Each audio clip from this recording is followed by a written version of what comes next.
Hello, everyone, and welcome to Game Master Monday. We are currently going to be streaming the second half of our Pride stream of Fair Season, the Beltane War, a game about a group of Middle Ages reenactors going to a 4-day camping event, uh, facing all kinds of strange and mysterious and supernatural circumstances from an otherworldly entity known simply as the dream. And we're gonna do some. Also, we are accepting donations at Game Master Monday for the Woods, which is the new season of Castaway. So feel free during the stream to donate to potentially impact the Castaway game coming up uh, next month. But right now, we're going on a different kind of journey and a different set of woods. We're all going to briefly introduce ourselves. We're going to say who we are. We're going to say our pronouns, who our character is, and our character's playbook. And then we're going to popcorn it over to a fellow person that will be sharing this journey. I am Okami. I will be facilitating. And my pronouns are he, they. And not only am I facilitating, I am also playing Fernando Plaza, pronouns he, they, who is the merchant. And I'm going to popcorn it over to Anna. Hello, everyone. My name is Humna. I use any and all pronouns, and today I will be playing Adet Starfall, who uses they, Ray pronouns, and Adet is the Seneschal playbook. I will pass things over to Kelly. Hi, I am Kelly.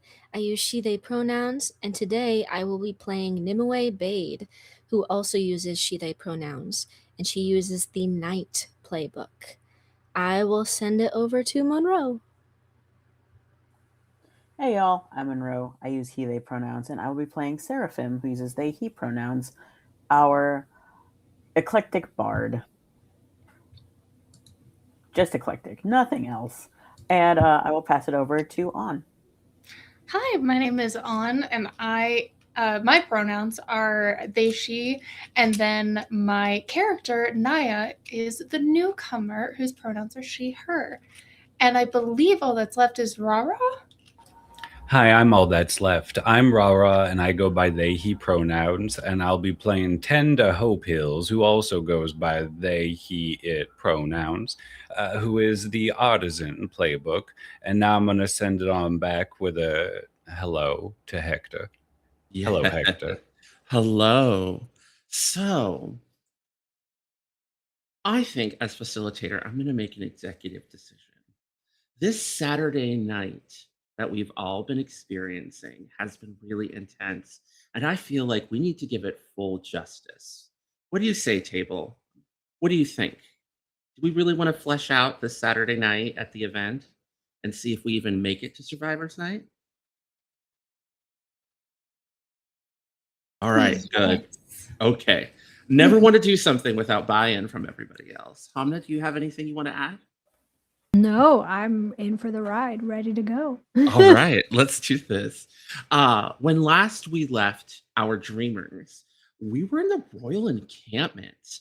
Our newcomer concerned about this rumor that was going around, this narrative that had been pushed literally on the wind that no one can seem to trace, that is spreading a panic and a fear throughout the entire event that this might be the last time. Naya confronted the king at her first event with confidence and managed to get the king to confess that something otherworldly was going on about this rumor. In this moment that you are with this very handsome, blonde, blue-eyed, tattooed, dressed like he just stepped out of a tapestry king. Naya, what do you do as you're feeling this like supernatural energy as described by Rara last session, hovering all around you?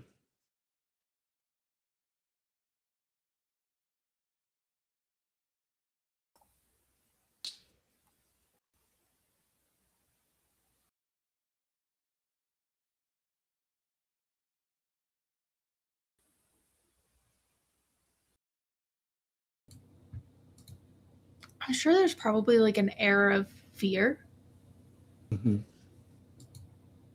that just like almost like lays over it, like a hazy, like a heavy mist that like occasionally you can see sparkles out of. Mm. Give it a little bit of a magical twist there.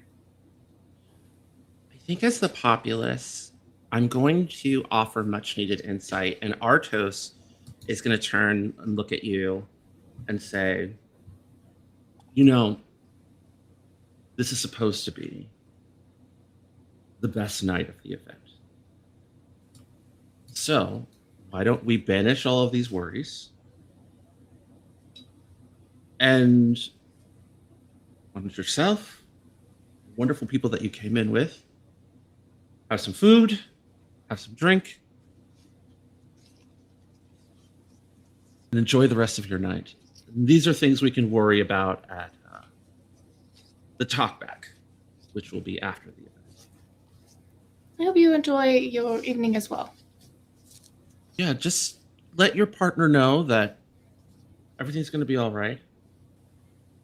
And I'll look into it. I'll hold you to it.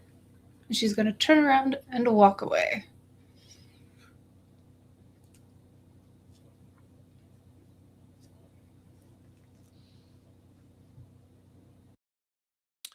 I am going to invent a new member of the populace, a delicate courtier uh, named Lady Emily. She has her hair up in a snoot. She's wearing a blue dress. She's got an apron on over it, and she's behind the food table where you just see an array. It's like buffet style. And there's just like an array of like snacks and all kinds of like wooden bowls and things. And say, "Oh, hello, hello, my lady. Would you like something to eat? I saw that His Majesty had directed you over here."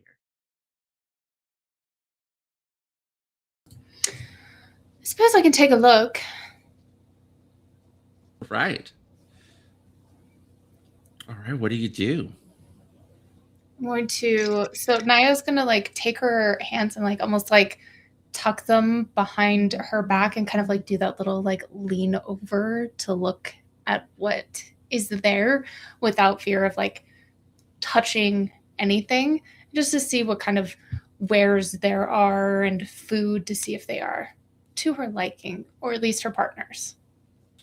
Uh, Cookies, fresh baked, all kinds of like meats and cheeses.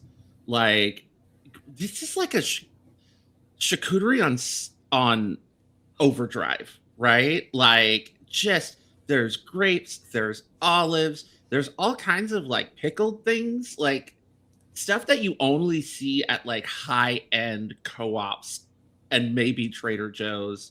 And Emily's like, "Oh, yes, this is a whole bunch of different pickled items from the Pickling Guild."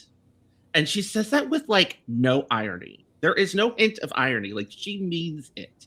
And there's like a little like piece of paper where someone has done like hand calligraphy, and it says donated from the Pickling Guild, and like golden like filigree leaf designs are on the center. Like someone like hand scribed this. This is not printed.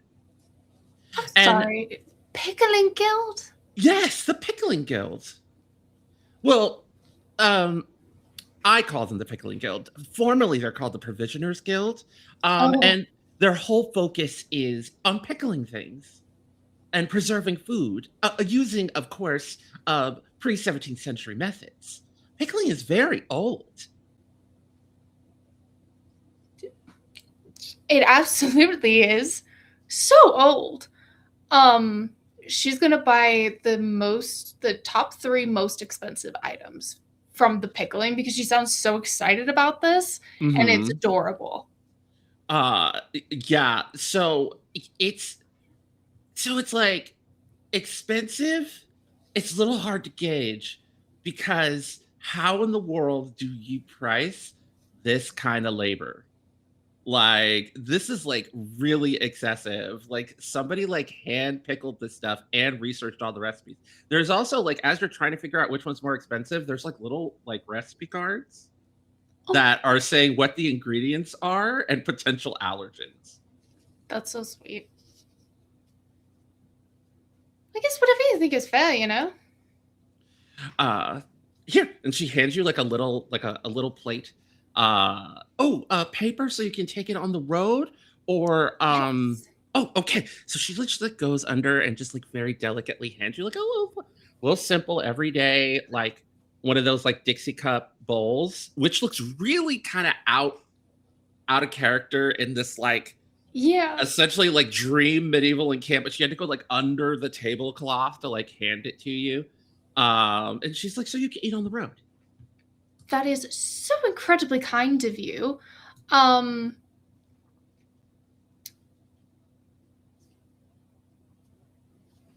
sounds good. That she looks like super like she doesn't look nervous, but she's kind of just like this is weird and kind of cute and adorable, but I don't know what to really do. Yeah. Um, I will say, in terms of most expensive, you end up with, like, some pickled artichoke hearts, some pickled, like, olives that are stuffed with, if Naya's not allergic to them, cheese she's not and allergic to garlic. anything. Okay, like cheese and garlic. And then I think the next most expensive thing would be some actual, like, hand pickled ginger using, like, a Hyacin era Japanese recipe. Or at least that's what the little placard on the card says. Whether it is or not, Naya fully believes it because she thinks everybody is like she's still especially because like there's a difference between like being a character for like she just learned like the difference between like Ren Fair in character and kind of like this whole like faction war type thing, but it's not quite gone through her head yet, so she thinks everything is fully in character as what it is. Mhm. Um and so she's just kind of like staring at all of it in like this wonder. Yeah, I will say there is uh the king, like the kingly scribe, is still him and his entourage are still kind of hanging around you. But they're also sort of doing the same thing, right? They're like, but they seem a little bit more like, oh yeah. And you get this feeling that they're looking out for you a What little about bit. what about This that feels this, other pair of eyes that was following me? oh, was that our bard that was following Mhm. you? Yeah, what are Yeah, you doing that's a good question. in this moment? Like, Because you've I kind of been in the background, but like, fill us in. Also, anyone else at the table? Everyone has setting elements, audience, and as the setting element, that's our way of splitting up the traditional GM responsibilities. I'm just incredibly verbose. So, Kelly Hamna Rara, at any point that you want to use your setting elements, you're more than welcome to jump into the scene when there's a pause. But I'm also super curious as to what the bard has been doing. Me too. Anyways, I think Seraphim, because I remember in that moment of realizing we got to the camp incredibly quickly, was Mhm. like aghast at You there's no way. teleported there, Yes, basically. essentially. And kind of dropped that drunken stupor, that act of drunken stupor. I will say you notice that neither Naya nor the King of the East, who may I ask you to name this NPC? The I King of don't the think East? we gave the King of the East a name. No, I thought we did. I thought it Did was we? Artos is Arto. your king. Oh, No, Artos Artie. is your king. Got it. But the knightly scribe that Ah, Naya was walking around with that you were following, I don't think we ever gave him a name. gotcha. Unless Naya, you have one. It is your NPC, but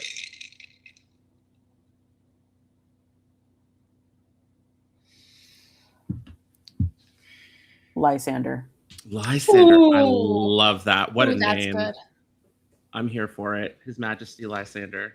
Mm-hmm.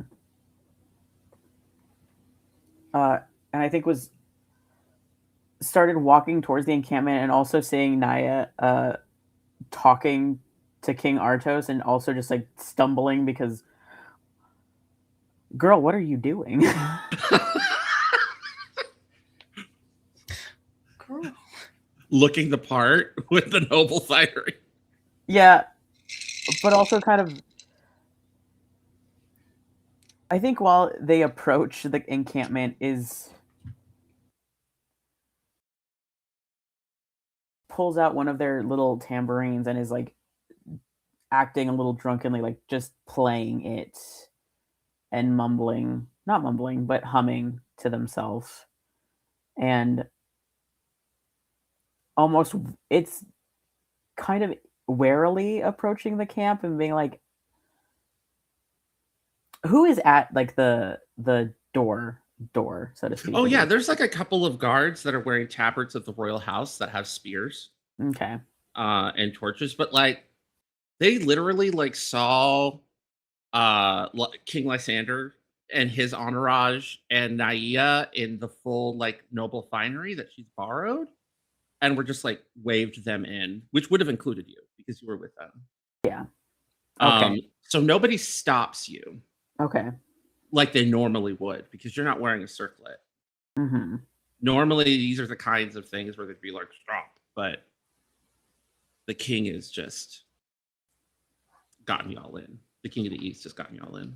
Gun. I think while they walk through, but like between the guards, just like winks at them, and then One of them went back yeah, but flirtatiously. does that thing where they turn on their heel and is still looking, like making eye contact with them while walking backwards, Mm-hmm. and then looks for Naya after that. The one that winks back continues to give you like turn around and look at you and give you a warm smile, while the other one just rolls his eyes and like resumes being on duty. It's just like one of those friends that takes their job way too seriously. While the other one is just giving you the nod. I'm gonna say that this is like uh, a a burly herald is what we're gonna say this Mhm. person is. The burly herald just nods at you appreciatively with a look that says they're gonna offer a moment of intimacy, and the look of their eyes is we should meet up later. They don't say it out loud, but they Mhm. communicate that with their eyes. What do you do?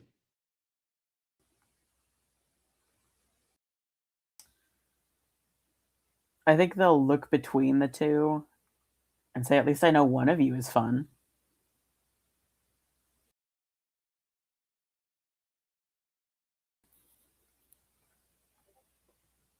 The other one like goes to whirl around as I go to make the move start drama amongst the populace and say, "I'm sorry. Do you not have a circlet? A circlet is required for entrance." I mean, usually, but, and points to Naya, I'm with Oh. her. Yep. See? The other one, the one that smiled at you. They're part of the entourage with this fine lady and his Majesty Lysander of the East. And the kind of thin, ashen blonde, well dressed king, with a nice shiny crown on it that has like a sea creature on the front and like seashells on the side. Is like, oh yes, this fine musician is with me. I apologize. Of course. And the one with the attitude turns around and goes back to like looking out at the entrance. I want to say one more thing. Yes, as what do you say? around. I can admire a man who knows how to do his job.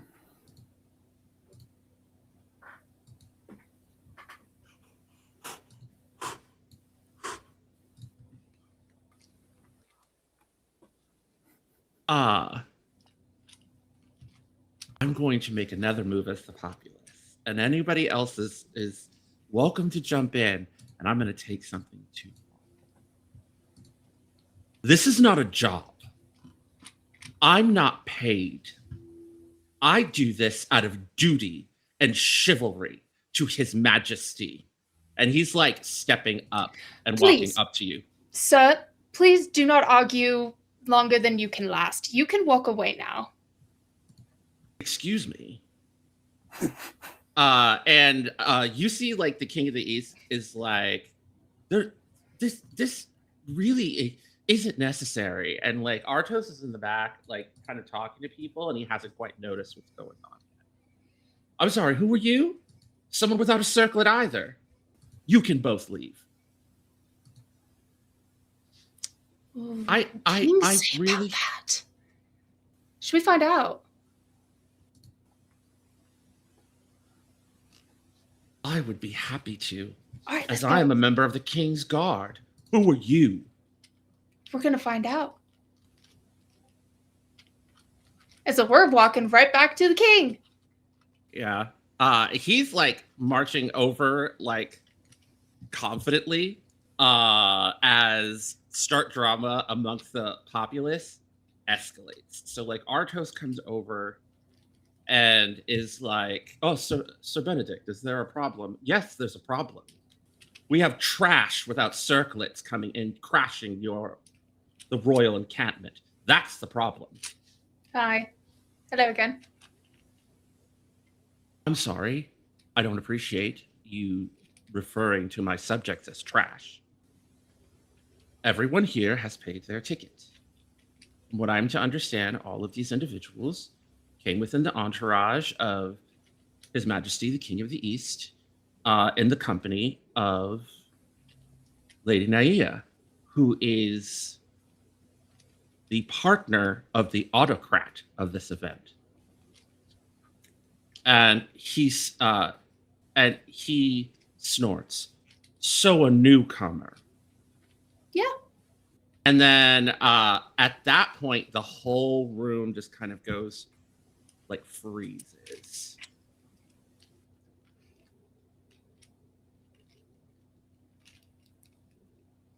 Artos looks around as you guys realize that half the people here, you get this vibe that half the people here are ready to stand up for you, and the other half of the people here consider you both beneath them and want you to leave. I'm gonna sit back and watch whatever this is happen. But you also see in the background, as though from a dream, dressed in a standard color and array of a jester, but frayed at the end as though it's been purposefully or accidentally burnt, just long enough to change the color and the smell.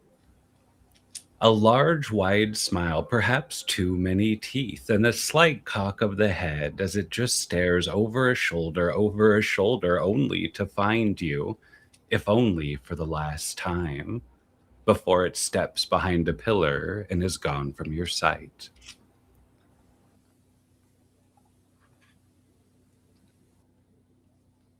What do you do?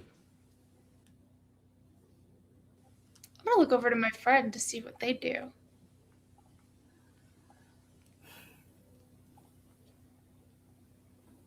I think Seraphim kind of just takes in understanding that, yes, while half of the camp would be on our side, it's also like not wanting to create more issues for their friend's partner.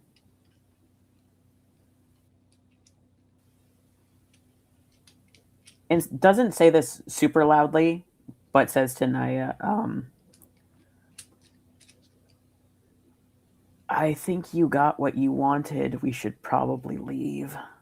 As fun as this would be. Yes, but then they would win.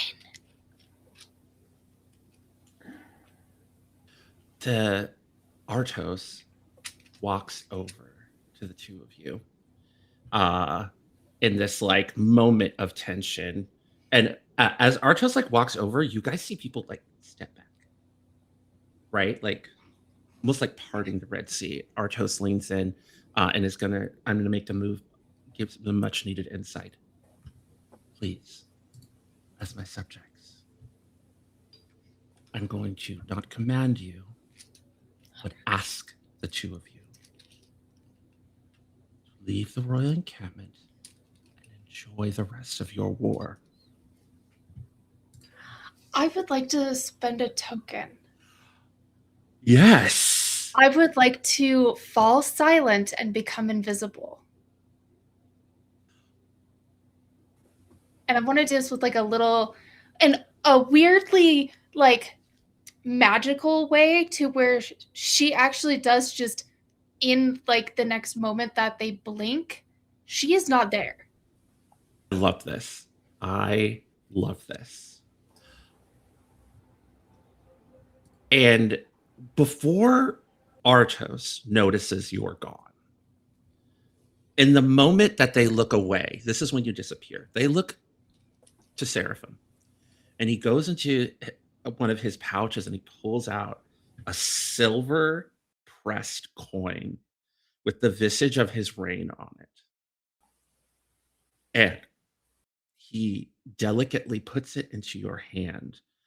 And Artos is, like I said, tall, handsome, tattoos.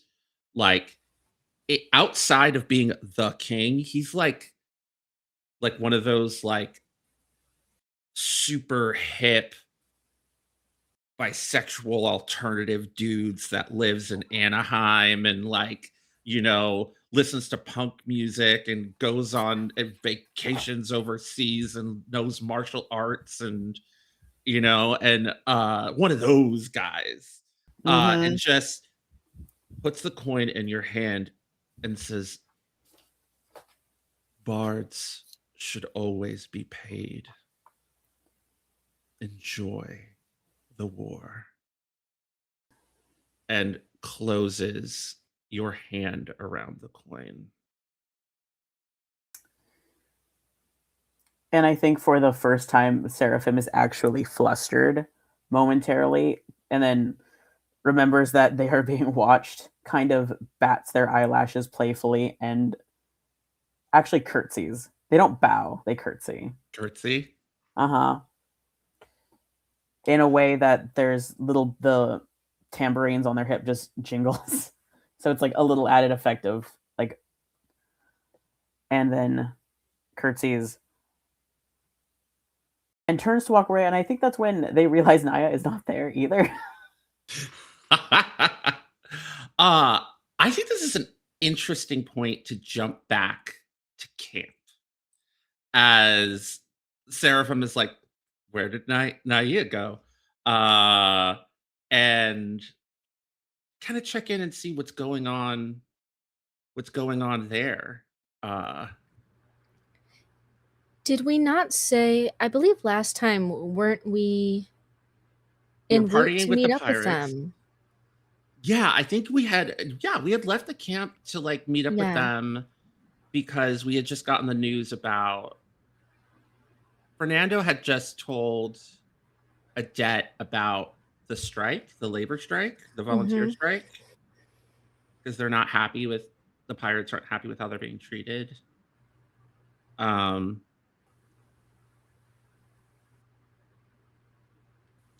uh yeah, I think we were en route. We were on the road to try and meet up with I them. believe so. Yeah. Yeah. Yeah, we were gonna meet the Pirate King. And like confront him about the We were gonna go confront the Pirate King. I thought we were thought- buds now. I mean, thought we it was more are. of like going to Or talk to him. we to were gonna talk to understand. him. Yeah. Oh, I was okay. going to Fair enough, watch yes. the talk happen because I didn't want to miss it. No. What is it? Oh yeah, Lysander, the King of the East. Okay. Let's go Jacob talk to the pirate. Blackhand. Oh gosh. Jacob Blackhand. Yeah, it's a cyberpunk reference. Because I'm old and nerdy. Yeah, we're gonna go see Captain Blackhand.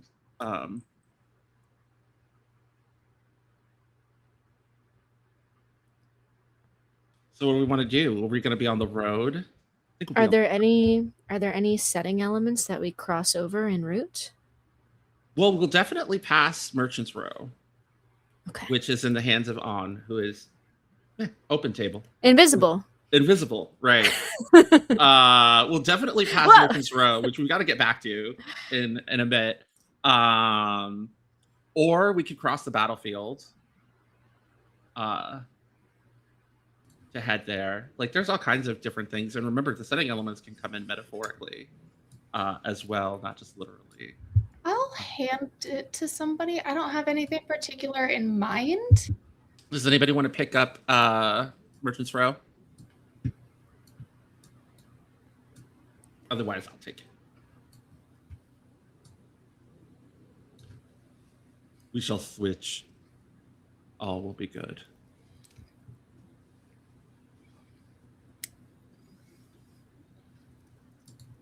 I think like when we're on the road, there is I'm gonna describe a moment of street music theater. And I think there's just like all kinds of different groups. I think the road is like actually kind of crowded at this point. There are people like with lanterns, there are people with instruments, with drums, just going from place to place, like wandering around. And it seems like everyone's kind of like staying. There's like a high traffic area because our camp is like right across from Merchant's Row. And everybody's kind of staying around Merchant's Row so that as soon as Midnight Madness starts, people could go in. And Fernando is just like, oh, yeah, we better find them quick because I think Tender and I need to get back to our booths to reset it up soon. I think it's going to be a busy night. What do you think of that? Do you think it's going to be a busy night? Like, look at all these people. Oh, it really seems like it. I mean, we've got more people attending this year than we have in any other year, and that's both a blessing and a curse in some ways. But lead the way, Fernando. I mean, you know Captain Blackhand better than I do, so All right. Well, might be best if you kind of take charge. let's do this. And I think we're gonna head to south, right? Which is actually like in the opposite direction of the royal encampment, to a place that I would like to call Dockside. Ooh. Dockside is a series of interconnected pirate encampments, and I think that the sound level, as soon as we like go past the south side of Merchants, just rises with drums and music and fires. Like some there's like some small camps that are all sitting around a propane fire. You know, there's some camps that are like massive and huge with like a sailing mast in the middle of it, and everyone's just singing pirate shanties, and some people have boom boxes hidden in treasure chests. So there's actual like Pirates of the Caribbean soundtrack music like coming out of like hidden speakers in some people's camps. Like there's just everybody's just being rowdy and You having should a have come here great earlier. time. You see some of these places because we had done late night taverns, right? In our setting. I believe we had them. Did we not do late night taverns? You know what? We have rowdy pirate camps and we have torchlight tourneys. Right. So the freaking rowdy pirate camps, yeah, they all have like wooden bars with barrels set up where there's these long lines. Like some camps have like long lines where they're like going in and just getting free drinks. They're just handing out drinks. There's like a jar, and we pass this one place where there's a tip jar and someone takes like a few dollars out of their side pouch and put it in this jar, and the young lady behind the bar that's like serving the drinks hits a giant ship's bell and everyone goes chips. Chips. Yeah. And I think Fernando leads you guys into this one pirate encampment where literally you guys are all asked for ID.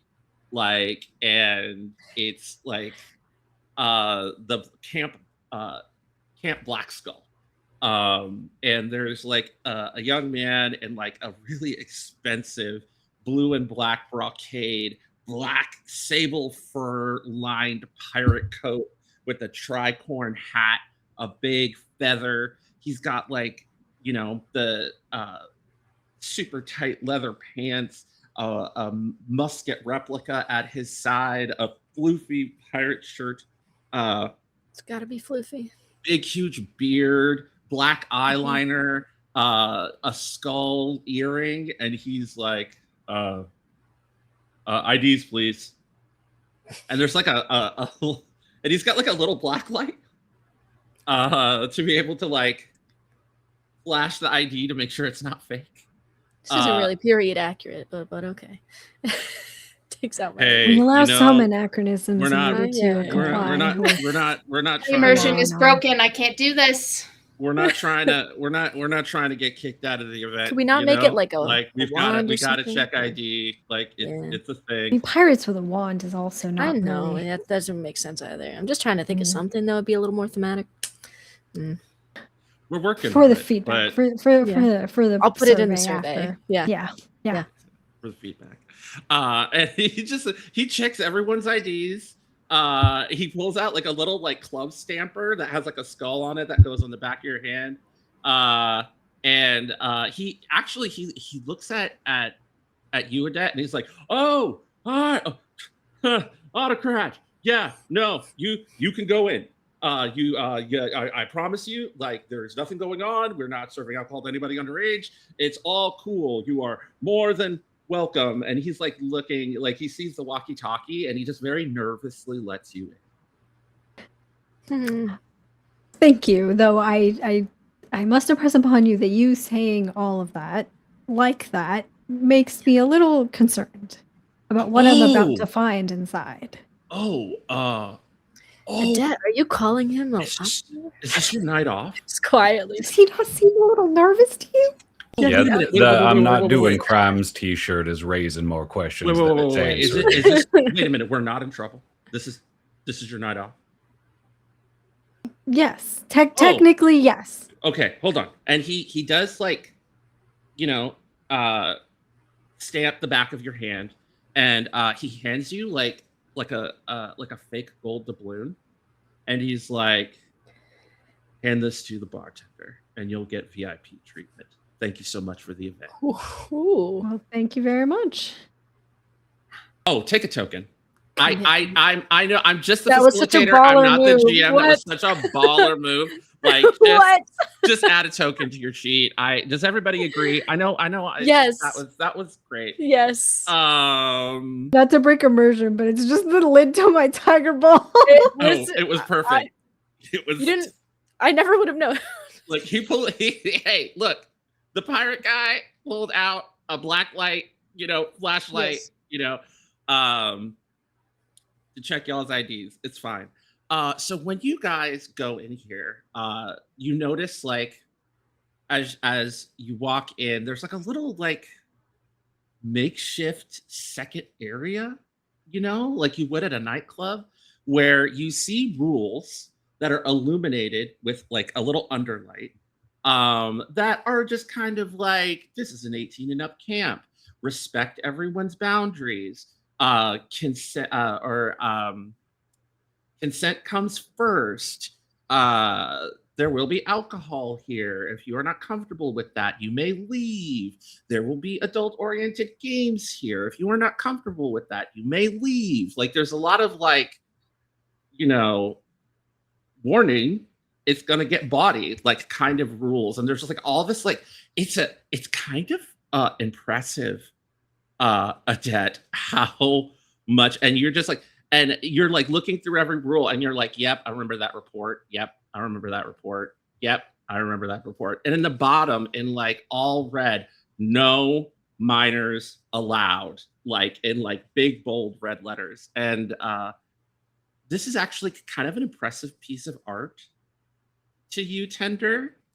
You think one of your, for lack of a better term, apprentices, like young pirates that have come up to you over the years and taken your classes, probably did this, because this looks like it was made with not, the royals are really big on historical techniques. I imagine Tender is much more concerned with using all the tools you can to make the best that you can. This looks like something done by one of your students. Yeah, he did tell me he was making something for a place where people went to get their Rogers jollied.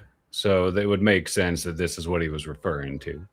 Oh, wow. What a great job. Oh, yeah. Cabin boy Timothy. Black Hands. He comes to your little workshops all the time. Yeah, he's a charming twink. Yeah. Oh, yeah. He is 21 now. We've been doing this way too long. Yeah, we have been, but we'll see.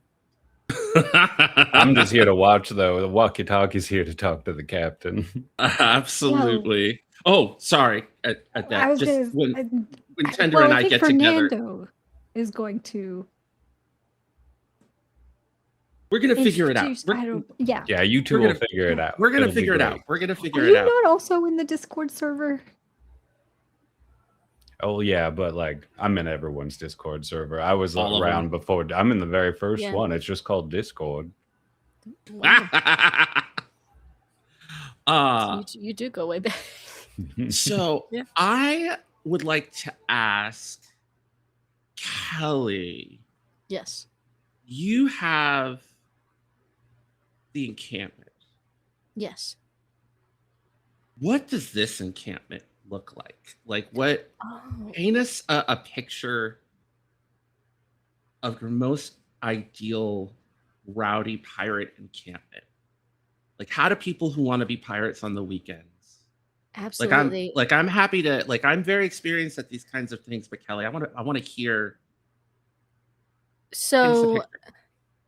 you know how I described the fires at our encampment? This is not that. When you show up late to somebody's party and everybody has already been drinking and they're just throwing whatever they can into the bonfire. That is what's happening. So it's just a bunch of random shit in there. People are a little bit sloppy. They're having a good time. They're leaning on each other. They're using each other for support. Laughter is loud, boisterous. When they talk to you at a close range, you're probably getting spit on. Tents are made out of sails and different pirate flags sewn together to show more of a community here. What else they do?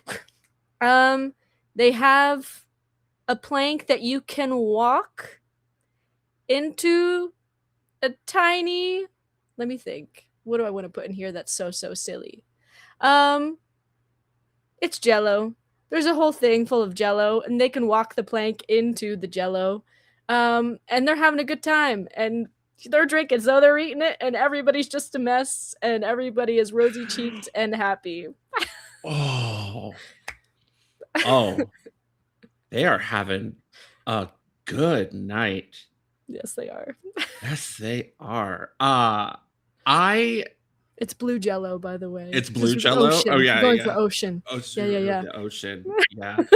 I'm like that. Fernando was like leans over to Nimue and is like, are they really eating that? Yeah, and there's a lot of dirt in there too. But you know what? It's fine. They're happy.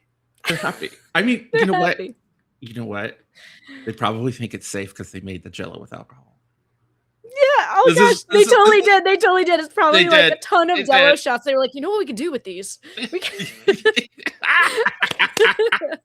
And this is the middle, and I'm just gonna say that Fernando, like as he's like keying with Nimue in the middle, has completely forgotten what important thing we're supposed to do. As I am just gonna make the regular move and tie someone into conversation and just put my arm in Nimue's arm and be like, let's go to the bar and get a drink. And Yes. start heading to the bar. I thought we okay, and they're gone. It's okay. It will make us better at talking. No, Surely. come along. You don't want to be alone in the middle of a pirate encampment, especially the Black Skull. Adet, you want to be cool, right? It's your night off. Am I not? No, don't answer that. Yeah, You're cool in okay, my I'm coming. heart. I'm Yeah, coming. I'm coming. But I just want you can be cool to everyone else too. Come Time on, to Tender. stay We got to close. get in at least one stiff drink before we start Midnight Madness tonight. I mean, I guess 1 every hour is how it feels today. But I'm here. I don't want to miss this show. Yeah. Just don't leave me alone with the pirates. Why? You They're don't like them? ocean libertarians, I swear to God. Not all of I them. just- Some of them are communists. Fair.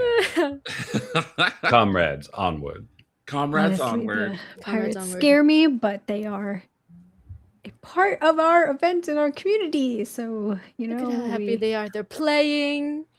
They're having a Yes. good time. don't They know all- if You did that this. play This is They've all- you. This they've is all- you. with health all- and safety, but you know, it's They've cool. all it's they've fine. all paid their ticket to be in the event. Think Yeah. about it. You are one of the bosses. They're here having a good time. They might be a little scary, but they're having a great time. You're doing a great job. Yeah. Yeah. If anyone gets sick from the ocean, That's their own fault. lake, that's It's in the rules. Somewhere in those rules. What section? Yeah, I yeah, don't there was- remember. there It's was a somewhere in whole- there. Yeah, there's a whole bunch of things about like consent choices that you made, and we're not responsible in the Yeah. in the rules. You did good.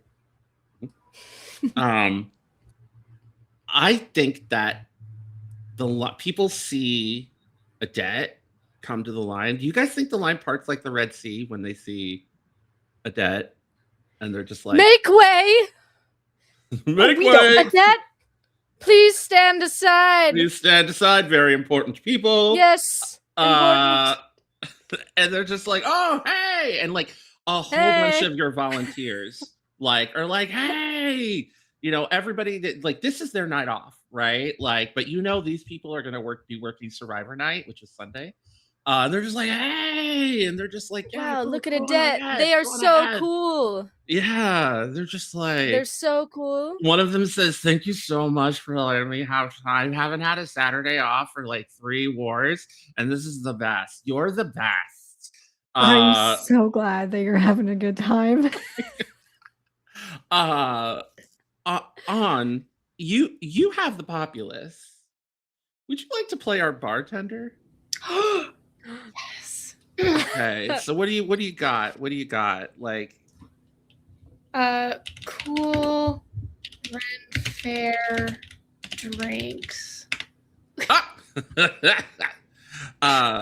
what's our bartender like? And you can either just make them up off the spot, or you can use the little gender generator. As someone who has been on the internet a time or two and seen some photos of some fabulous bartenders, barmaids. Mm-hmm. Come on, I know where you're going with this. Keep going. Well, the ones that have the chains or the rope Yeah. that Oh, put you Yep. in. Yep. With the most gorgeous boobs and the most Of course. amazing attire, Yes. covered in like these intricate like leaves and like greenery, is sitting there waiting for her next victim. I mean, her next patron. Our tankards are broken, Fernando says as he goes conk and puts down this really kind of like fancy bronze tankard down. What kind of drinks might we be able to order from you? Well, that fully depends on what you have to pay Ooh. or what you're willing to do. I mean, I'm willing to do all kinds of things, but don't you have a certain coin, Adet? I do, and Adet will slide across the countertop the gold doubloon coin that they had gotten from the bouncer bodyguard. Let me just look up something real quick. Don't judge me for having to say something that was written down, and don't ask where I got it. Give me 1 second. There we go. I have resources for this.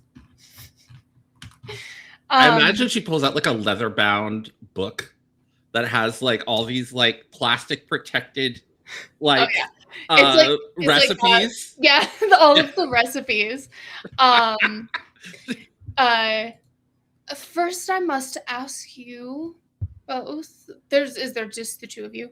No, it's the four of no, us. I'm It's the here. four? No, Okay. the four of us. We are there. had part to and be Nimue and Tender Yeah. are also right Had to be there. sure. I'm here. Yeah, Monroe, keep in mind you have the forest, so if you want to have any weird supernatural shenanigans happen, or have your character just appear having given up trying to find the newcomer, you're welcome to do that as well. But it's the four of us at the bar.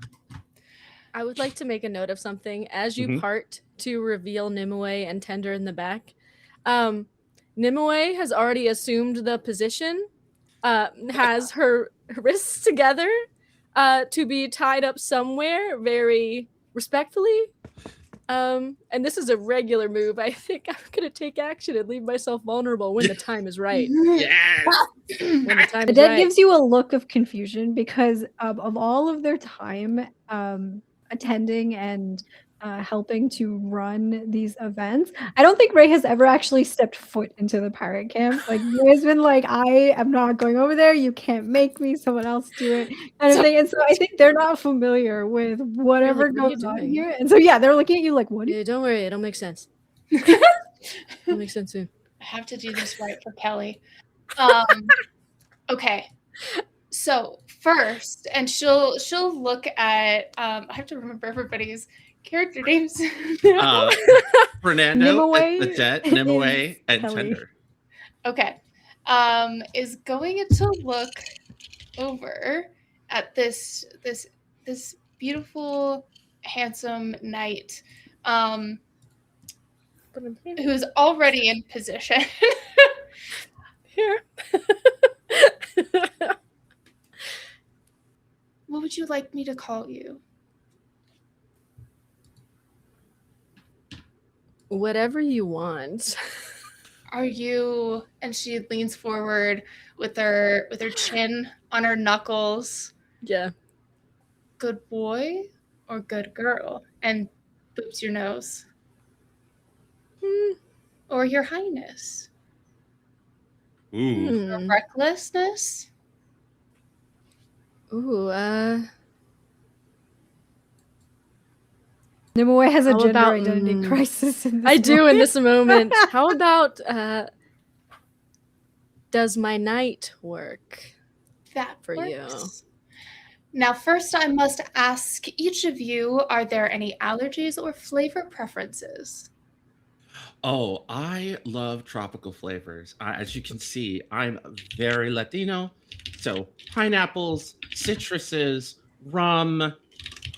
That is part of my identity. It's why I love coming to this camp to drink. Excellent. And for the rest of you, preferences? Absinthe, if I could. Oh, you're going for the good stuff. All I'll right. have whatever the knight's having. And what is the knight going to have? And I'll have whatever you want me to have. Now that's my knight in shining armor. And that means I have to decide. Thanks very much. Sorry. Nimue, pick a drink. No. I refuse. You know what? We're going to go with something a little bitter. See how you take it. And she'll. Promise you I can. And she's gonna grab a couple. She's gonna grab some artisan beers, Mhm. Ooh. and it's gonna start with the apple, Mhm. like a crispy apple, and is gonna make sure that you are hooked up to the harness. Oh yeah. Just a little extra tight and pulls it. Here we go. This is so fun. In this moment, I'm gonna make a strong move.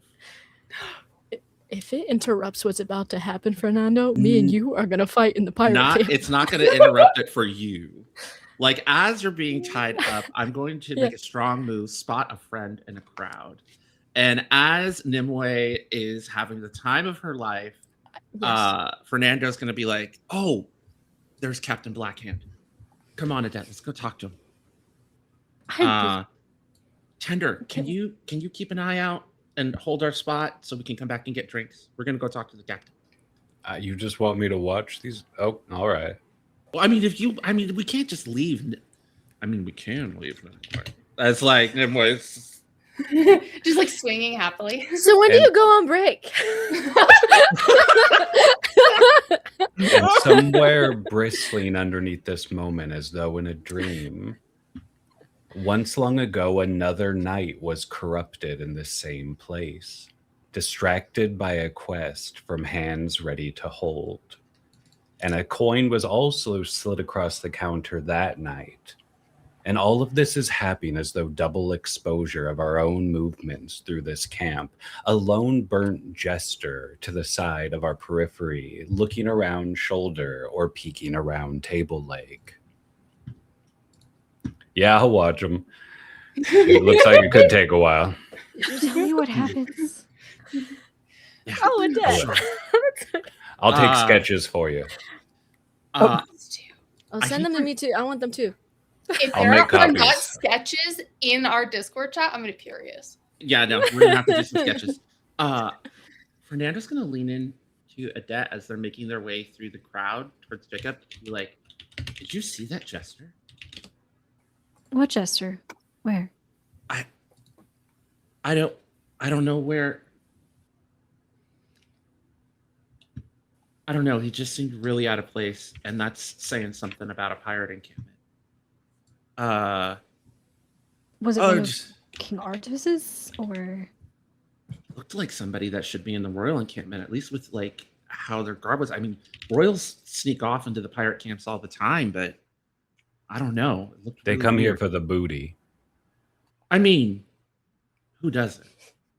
Yeah, that's what the pirates are around for. Yeah. Point him out to me next time you see him. Maybe I'll be able to recognize him. Yeah, I will. You okay? You seem kind of shaken up. No, I don't know. I feel like all this has happened before. In another time, maybe. I don't know. Tender and I have been doing these events for a really long time, and these things are cyclical, you know? Sometimes stories take on their own life. What drink did you have? I think I just might be too sober. I'm getting weirdly philosophical. Jacob! And I'm going to put on the crown of Jacob, the persona of Jacob, just for a little bit. So I think Onwin and I are kind of sharing the populace for a moment. You know, I'm just going to borrow it to play this pirate king.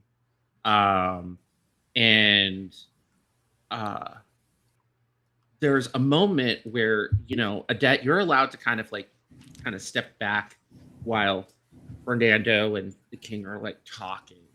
And then Jacob like motions like you both over to like a quieter area. There's like a hookah lounge where everyone is sort of sitting on pillows. There's hookah. There's like 3 hookahs going, and nobody here's really loud. Everyone here's super chill, super relaxed. Occasionally, you see out of the corner of your eye, people go into like a back area and then coming back more chill, and then just enjoying the hookah. But nothing illegal is happening in front of you in this corner. And if it is, I don't want to see Right, it. right. Uh, and Jacob, who I want to say is, he's like 6'3", wearing leather pants, like Earth Spirit boots, which are those custom boots that you can get at Ren Fair that like fit to that cost like anywhere between $400 to $700, 100% leather, custom fit to your feet, with really cool like round buttons that have like Celtic knotwork on the inside of them. He's got one of those big pirate coats, a vest underneath, no shirt, just you know, hairy chest, vaguely dad bodish, thick, well kept midnight black beard, like wavy midnight black hair. He's got indigenous heritage, so olive tone skin, dark brown eyes. Um, just kind of sitting back. You can see, and he's got some neck tattoos. You could see hints of tattoos, kind of on the edge of the coat, tattoos in the back of his arm. He's got beautiful rings on all of his fingers, similar to Fernando. You think perhaps maybe him and Fernando have like the same jeweler, but he doesn't have any weapons on him, right? He's just sort of like comfortable, and he's got like a tricorn hat with like a bunch of different feathers and charms, and he like takes it off, sets it aside, and says, "So Fernando tells me he's got some loose lips and told you about what we've been talking about over on the Discord. So Look, it's true then? it's not personal, Adet. Like, you look out for us, but some of the people that run this barony, I'm going to be real with you, don't fucking like us. Did you know that the constables, which is like the security, which is not run by you, like you work with them? Did you know that the constables, every single time there's trouble at the event and they don't know who did it, they don't put Jane Doe, they put a pirate? I didn't know that. I'm not really that involved with the constable specifically, but surely there has to be a different way to handle this issue than a mutiny? I mean, like, that's the way we handle things in our camps. You know what I'm saying? Like, if a captain's doing a bad job or a quartermaster's doing a bad job running the camp, then everybody turns on them. What, you And don't walk the plank? that's for fun. Okay, well, it's not exactly fun to bowl over this entire event. Do you know how much work it takes to put all of this together? Yeah, I know. And my friends in all these different pirate encampments do 80% of it. And you know that.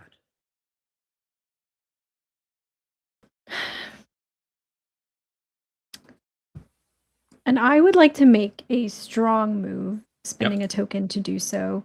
Mhm. I would like to ask, what compromise will best end this conflict?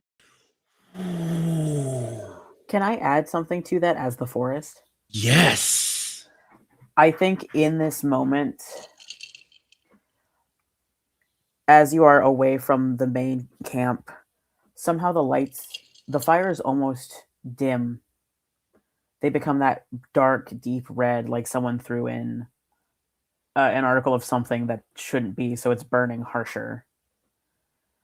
And there's a swift breeze that comes through, smelling lightly of incense. don't know what kind of incense, just smoke with a bit of herbal something to it, almost like burning pine. And in this moment, um, I'm trying to figure out, I like the move reveal an unspoken truth, and I think I want to add that on top of the compromise. Oh, okay. All right. All right. So I think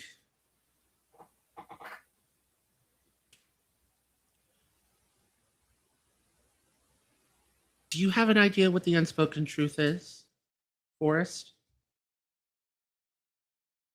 Would you like me to weave something? 'Cause I have an idea, but Yeah, I also have an idea.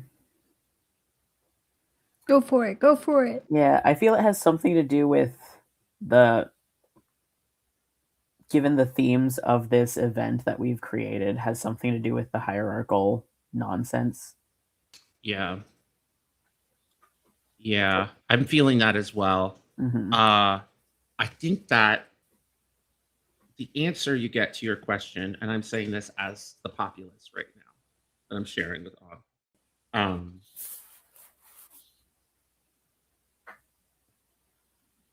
there's got to be the compromise is the running of the event, like the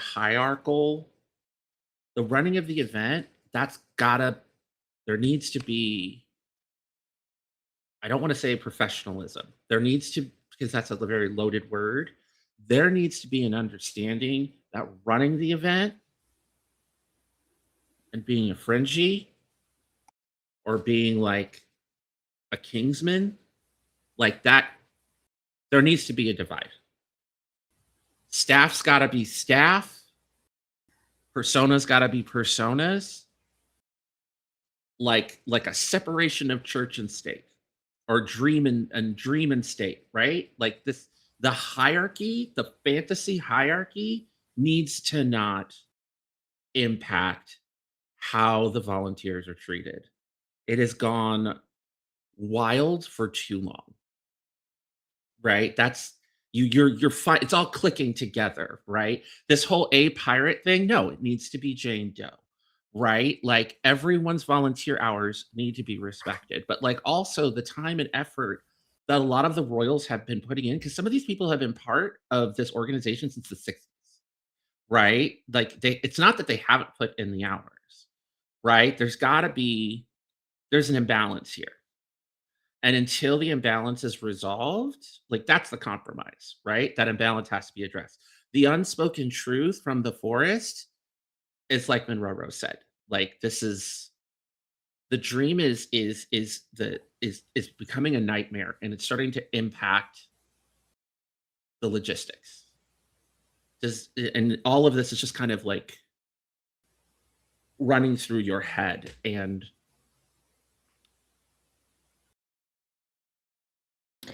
As Adet puts all of these pieces together, smells this strange yet oddly familiar incense in the air, the fire burning hotter than it should. All of it softens the steel rod that is Adet. And I'd like to use another strong move to enforce the dream via my expertise, which is hospitality. Because underneath this all, yes, Adet's authority is the kingdom. Yes, they speak on behalf of the royals, but underneath it all, they are just a person who just wants everyone to have a good time at these events. So much so that they don't even really get to participate in them themselves. And I think they hear this complaint not on a persona level, but on a person level. And Adet shakes her head, looks at Captain Blackhand, and says, "Then let it be done. But on the condition that you call off your mutiny. I wish you wouldn't see us as necessarily your enemies, I mean, true, I don't have my hands in all of the different pies here, but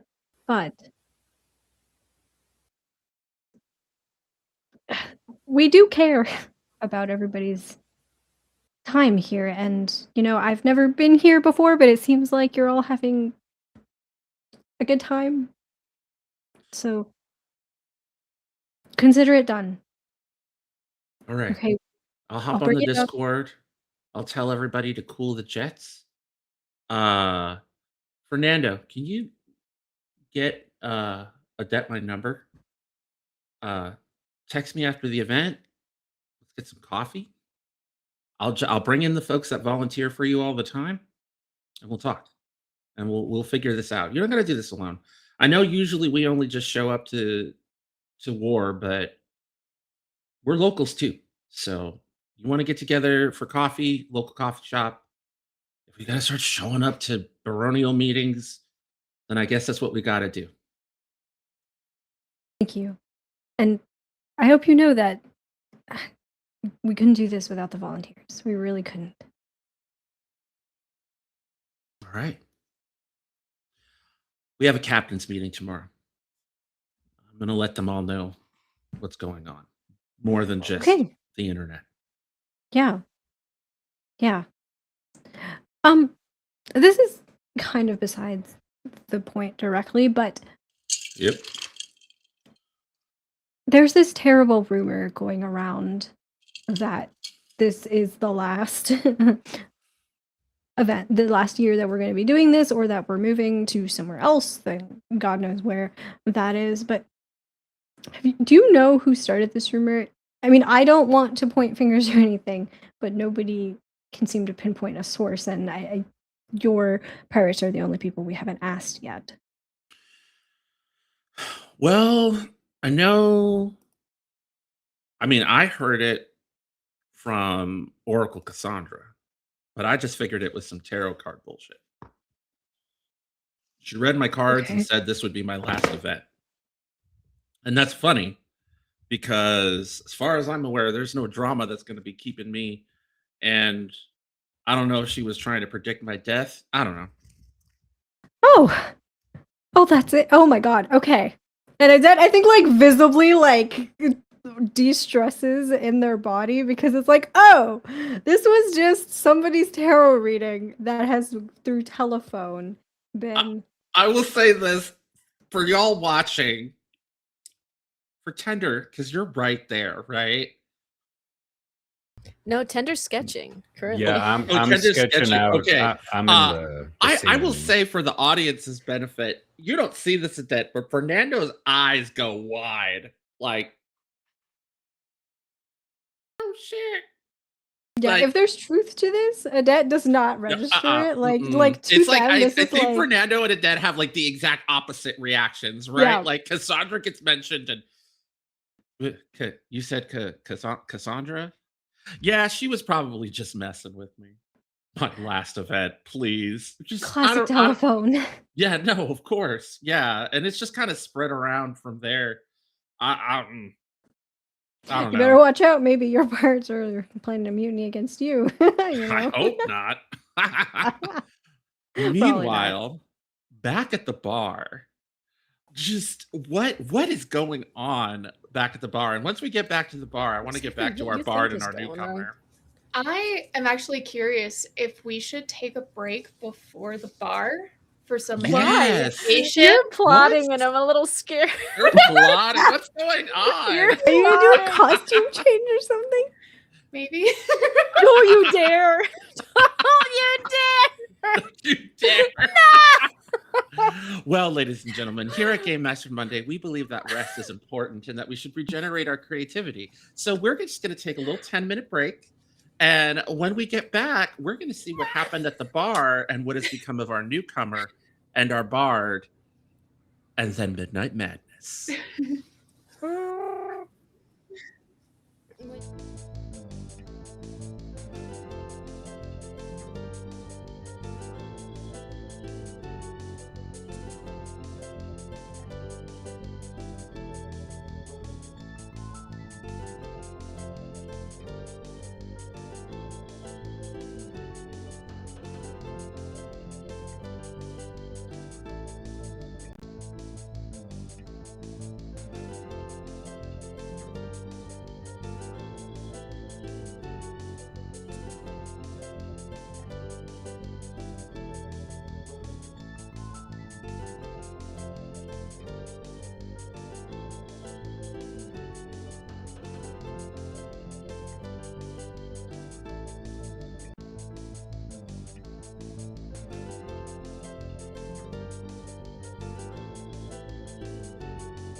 the bar, the bartender, and Nimue the knight. Tender in the corner, sketching and using firelight and lanterns. What do we see, y'all? Don't laugh. It was more like a suspicious giggle. I know. So what she's Would've gonna been a do character. is, as you are tied up Yes. with this, just tightening a Yes. little bit extra, Mhm. maybe with her teeth. I don't know. Okay. Then proceeds to slowly open the bottle of the crisp ale, so it just bubbles out ever so slightly. Mhm. Comes closer to your face, holding your chin. Mhm. Are you my good knight? Are you sure? Yeah. Will you say it back to me? I'm your good knight. That's right, you are. And she's gonna slowly tip the drink into your mouth. And Mhm. as you drink it, she'll slowly stroke the center of your neck. Mhm. How And are you doing? Well, this is a detail that I actually haven't mentioned about Nimue. As you stroke their neck, they have a very prominent tattoo because their gender is lightning bolt. So where the very center of their collarbone, you see two small swords crossed, but out from the blades of those swords, it's branching out lightning that crawls up her neck and around to the back of her head. So it ripples down where the lightning ripples with it. But I will say, though she is rosy cheeked and flustered, the eye contact is unwavering. I was going to ask, because it is going to be constant eye contact, no blinking, only smirking, an occasional raised eyebrow. I think, and don't you, and is going to look over to Tender, think that our knight can handle something a little bit stronger? So Tender is partially there. Sketching what's going on, of course, but at the audio of those words, "Are you my good knight?" remembers another walk in another place and somebody else whispering that to him the first night he met his soon-to-be husband. And he thinks about that while sketching this and looking over the shoulder of this Rendom situation happening, and out the window the moon is full and the moon is large. I'd like to do the weak move, repair a broken object, and he's going to think about his heart right then while this is going on, while sketching a perfect map of this knight's corruption on a piece of canvas in front of him. Yeah, I think they can handle just about anything you give to them. They did come with protection. Oh, did you now? Well, I mean, they're wearing armor, so. Yeah. Did I tell you Tim. to speak? No, you did not. I'm so sorry. You're right. Oh, shit. And so we're gonna go with something a little bit stronger. And she takes her fingers away from tracing the tattoo on your neck, and is gonna come over with some maple vodka. Oh. Ooh. And she's going to loosen the straps slightly on the top, and she's going to allow you to not be tied up so tight, and will then take a shot glass. You know that. She's going to take a shot glass, fill it up, Yes. and put it between her boobs, and will lean over to you. Come and take it. I want this to be when Seraphim walks in. Yes. Seraphim, Yes. we got a sloppy syrup Samson going on. So Yes. genuinely, I have never seen this part of the routine ever. I'm happy it's happening though. Nimue looks so pleased and eager. and does as she's told. And throws it back like a champ. Whoa. No one does this well. I'm proud of you. Anything for you. I'm so proud of you. As she I continues to look Oh, in your shit. eyes. I need to clarify. I want to Mhm. ask a clarifying question. Yes. Is this a tented area or is it Yes. open? Yes. High walls. Okay, Tented good. high Because walls. ID before you go in. Mm-hmm. Very serious. Like they know you here, right? Yes, Like yes. you have to show ID. Like this is not an open air area. Yes, because I was going to say I think Seraphim is only half paying attention at this moment because they come through the curtain and there's different pairs of arms on them as they're slipping through, and have that one last like hand like slipping before they're turned to this, and we're like, oh, we're all having fun tonight. Are you going to join us? Looks the bartender up and down. You know, I feel like I'd be a fool to say no, but I kind of have a list for the night.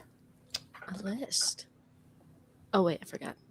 Remember, she was told not to talk. She looks at you like, Oh shit, she talked.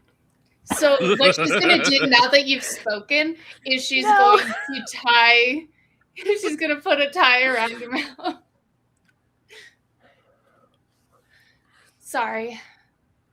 Continue. You have a list?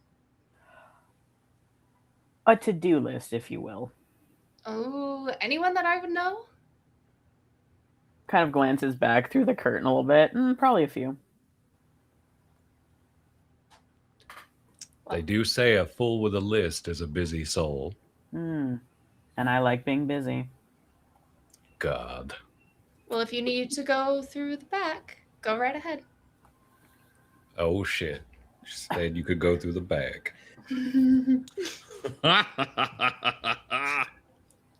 She'll turn back to Nimue. Have you learned your lesson? Are you sure? And she'll slowly untie it and then take the tie that used to go around your mouth and kind of like tie it in like She like bites it front for of a you. second before you can take it. You're a biter. All right. I'll play. Nando's gonna lean over to Adette as they like arrive, like after leaving the hookah lounge, and it's like, what did we just walk in on? It seems the party has started. It is getting really, really, really wild. Like,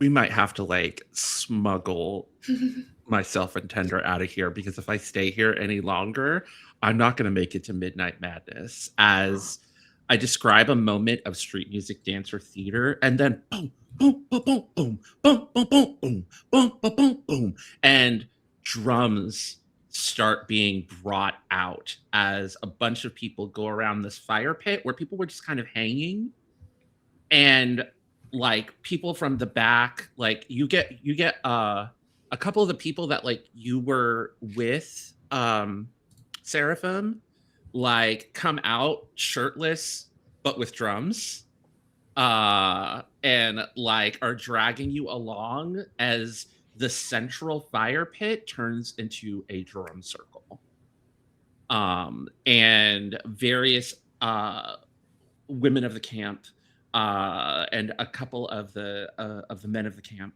and everyone in between like come out with coin sashes and various very distinctly American tribal belly dance outfits with a piratey flavor to them come out to the middle and start, you know, like dancing and shimmying and moving around in this really bizarre mashup of, for those of you who do know belly dance, of Egyptian cabaret and American tribal without any rhyme or reason for style, just sort of a mashup just sort of feeling the beats, and which are, if I'm being completely honest, various different variations of ballady, which is an incredibly common Middle Eastern beat, but that historical reenactors, that people of this event are obsessed with. And it's essentially like variations of ballady in 4 or 5 different times, and a smattering of African beats just sort of explodes. The bartender is used to this. This is like, it's like an hour till midnight, and this is what happens around 11 o'clock. Like it just booms as that happens. What does everybody do in response? When the drums start beating louder, she's going to take her hand and put it over where Nimwe's heart is.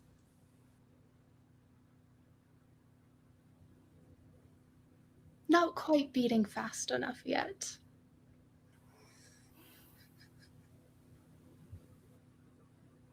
But it does sound like the party is starting. So my question to you, would you like to continue the party here? Or would you like to go spend the beginning of the party with your friends? And she's going to then move her hand from like your heart to like the top of where your armor is and pull you forward as she asks. You can speak now. Thank you for asking. Thank you. Guys, I'm going to be a minute. I Sure. Yeah. will catch up to you. I'm going to be a minute. Yeah. You do Just a what few you minutes. Yeah, you want could just to just do. meet us at Midnight Madness later. Okay. How about that? Just Yeah. You know how to get there. You know how to get back to camp. Have How a does great Adet look time. right now? I'll make sure they can walk. Good. Yeah, how does Adet Adet? had sidled over and was just kind of looking at Tender's sketches like over their shoulder to see what it is that they had missed. And they're just like wide-eyed, just like, so this is how the pirates give you drinks? Like, And as the night's being whisked out, I'll like try to stuff the drawing in a plate of armor or in your hand. And at that moment, I'll use the strong move, enchant any item with one use of your spell. And my spell is perfect direction. So if our soon-to-be corrupted knight ever feels like they cannot find their way, here's a dirty image to remind you. You Yeah. keep saying corruption. I would call it a blessing. A I would blessing. say. That's from the dream. That's not from Tenda. Yes. Yes. So the bartender will take you by the neck gently and guide you to the back. Woo. So Adet, how was the Pirate King? And I'm going to go rechange into my main character. Yes. Yes. sorry, what? And Adet is still like staring, I think, at where Nimue and the bartender just were. Yeah. Nimue. It's about time. You could tell that one was building a little bit. Mhm. Yeah. No, I've been wanting to have Nimue and you come with me and Seraph and Tender to the pirate camps for years. Like, Well, at least Nimue is going to come. But how was the Pirate King? Not that. It looks like a few I times. sure Anyway, hope so. look, I've already come once. It's time for somebody else in the group too. I I'm don't working think I on have it. time for that. The Pirate King was reasonable, and there's like a element of surprise, I think, in Rare Voice as Adet says this. I didn't know, honestly, about the issues that they were having, and I mean, it made sense. And we came to a conclusion that I think will make everyone happy. And so there's no more mutiny. No more mutiny. Okay. It's good to hear. No one buys more maps than the pirates, but at their hearts, I think no one's more lost than them at the same time. So maybe this will help them find some stability. Yeah, some purpose. It's usually only the pirates that become merchants like us that find stability. What is a merchant but a pirate with a license? I mean, maybe we can write them a Exactly. quest line or something. Huh. Maybe a pirate themed evening instead of them just taking over an evening. Be really Right. Or cool. if they really are bought into the whole invasion thing, maybe we could make it a planned invasion, like we know it's gonna happen. Castle walls. We could dump fake oil and things on them as they storm the Right. gate. We should Yeah, steal some yeah. ideas from Ren Fair and do like ship battles. Like for real. Yeah. Lots of the ships here battle, in my opinion. Mm. Mm. All right, let's go to merchants. Let's we can chill out at our booth. We've got food there, and because if I and like Fernando just like starts shuffling towards the door with this look of like, no, doesn't say the look. It's like if I stay here any longer, I'm gonna want to stay. Adet follows, but I think like turns to Seraphim, kind of like closer to the back as they do, and they kind of lean over and they say, "Hey, haven't seen you in a while. Where's Naya? I thought you Uh, went with her." good question. I had an eye on her, and then she kind of disappeared. I've got a newcomer map here. Let me bring it out. All right, it shows them right up here. Sorry, did you put a tracker on my partner? Wait. Well, no, this is just for newcomers. Who are you looking for? I got a map for most of everybody.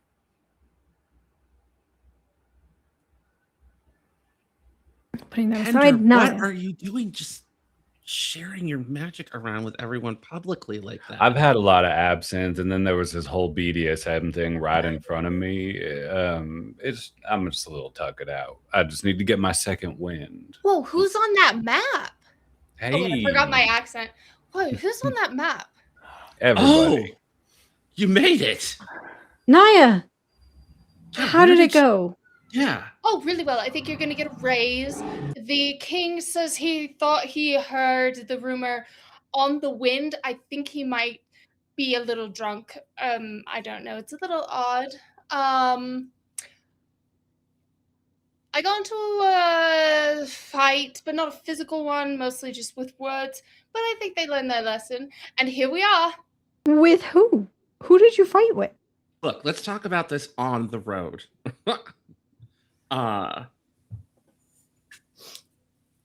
What is the road like, Rara, as the dream? Like we're on this dark road, we're we're in a liminal space. Is there anything interesting that happens to us Oh, as we're on our way back to merchants? in the oldest magic of the world, roads were some of the first treaties bound by their very nature, where good things could invoke the energy of the road to keep them safe as they passed through wild lands that were still untamed.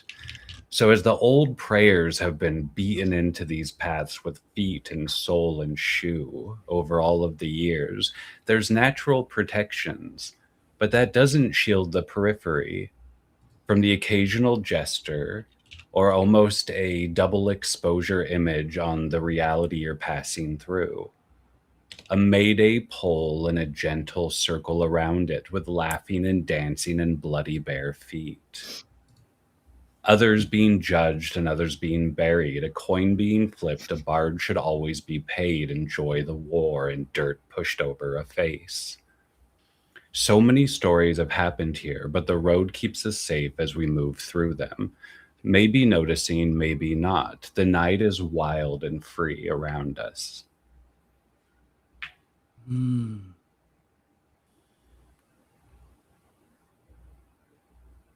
Darkness pushes back as you all arrive once again at Merchant's Row.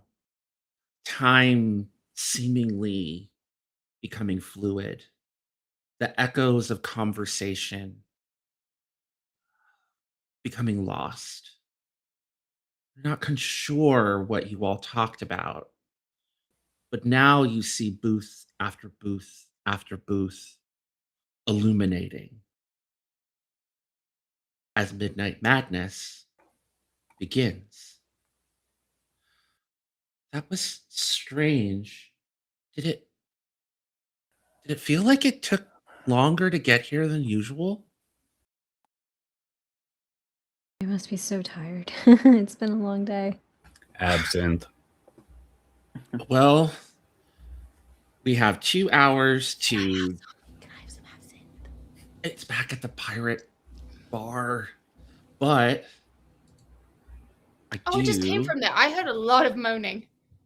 yeah, oh, yeah.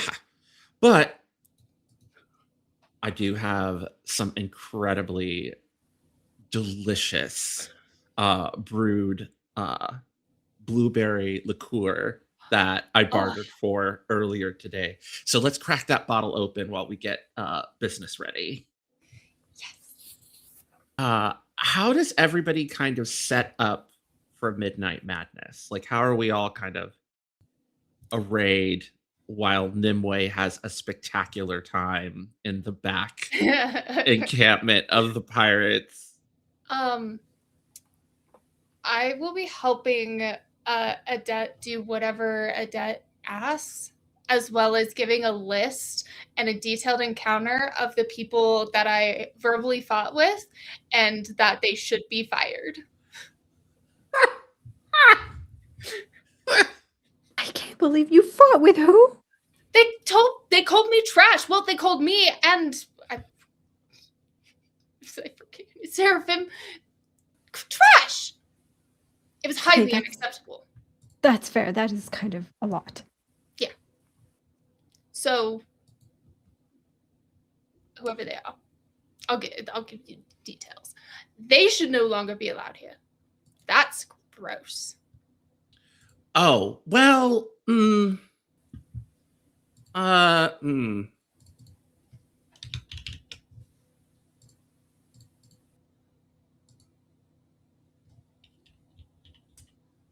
Let me get wait.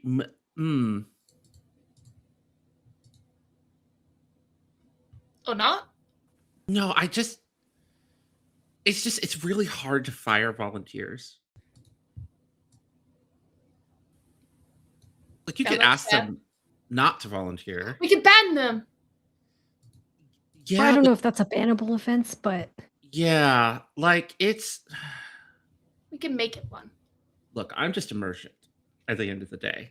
I go to event to give people massages, sell, herbs and tinctures and things, and to read their cards. And uh,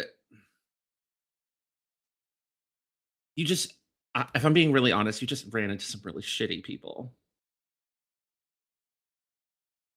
about Midnight Madness though, it's technically my night off, so I'm not really supposed to be working, so feel free to, I guess, help out wherever you want.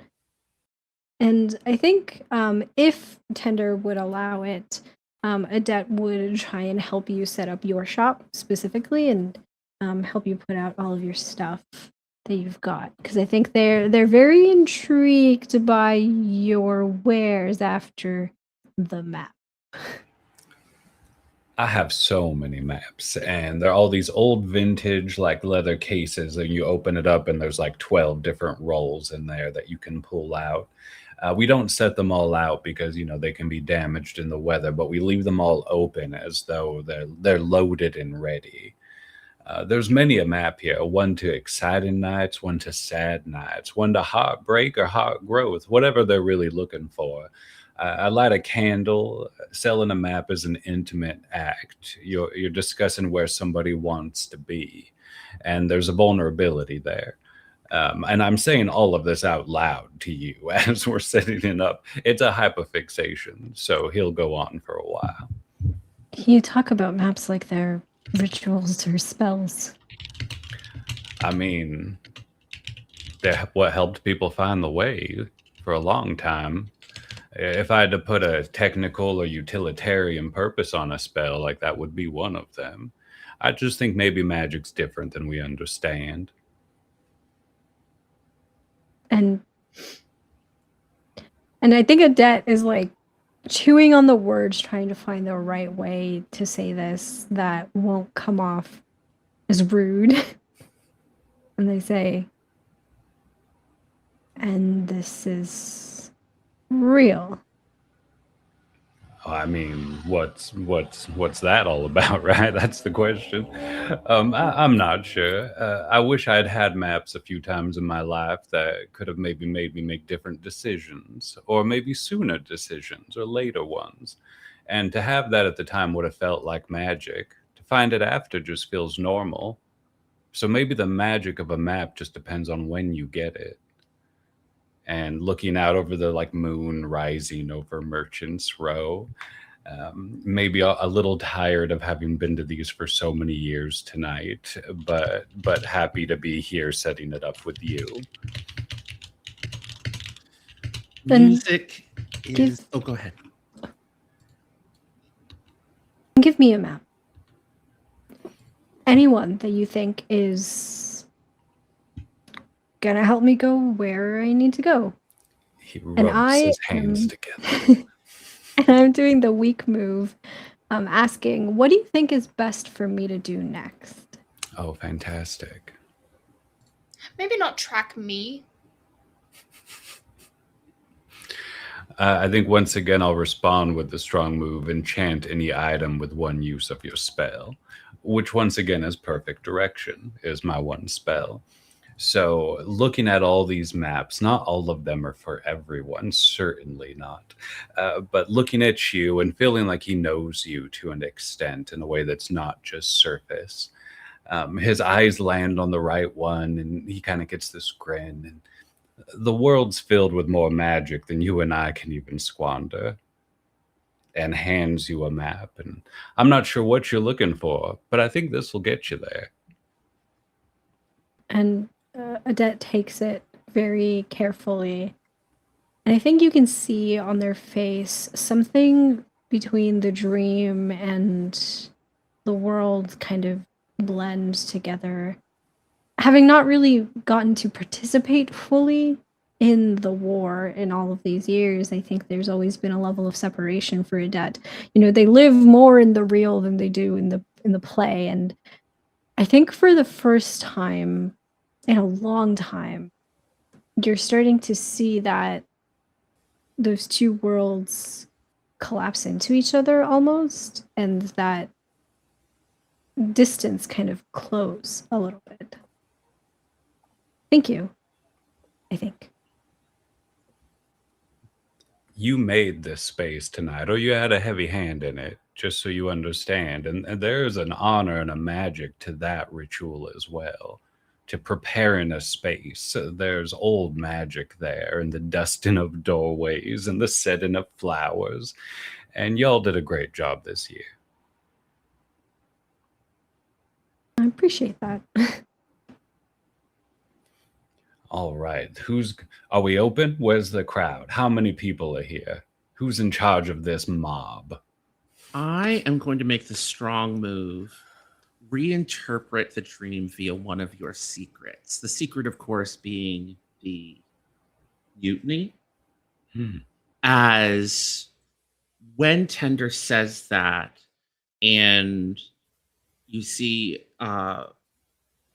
Fernando like laying out a spread, a full like Celtic cross style tarot spread, and says, according to the cards right now, and all of those pirates from the previous part of our story that swarmed into our encampment immediately come into Merchants and are like, "Where's Nimue? Where's Sir Nimue? We came here to hang out and party with them. What's going on? Oh, maps!" And then like a whole bunch of the pirates like come in and are like uh looking to buy maps. They're pulling out their wallets, like they're pulling out their credit cards, and then like, "Oh, wait, no, I got it." And then like Fernando brings out the little his phone and the the little slider for tender because I kind of think that like Fernando is like the one that does all the tech stuff for the duo.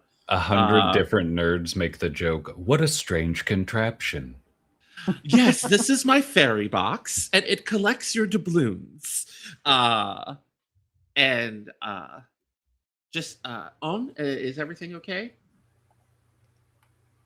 It yeah. should be all right. On's good. All right. On's good. All right. Yeah. All good. Do you think do you think a fair amount of time has passed Absolutely. that I could I think I hear Sir Nimue as I'm like approaching from the distance in a clearly a clumsier jog than normally she would be doing. The laces in her tunic are like half undone.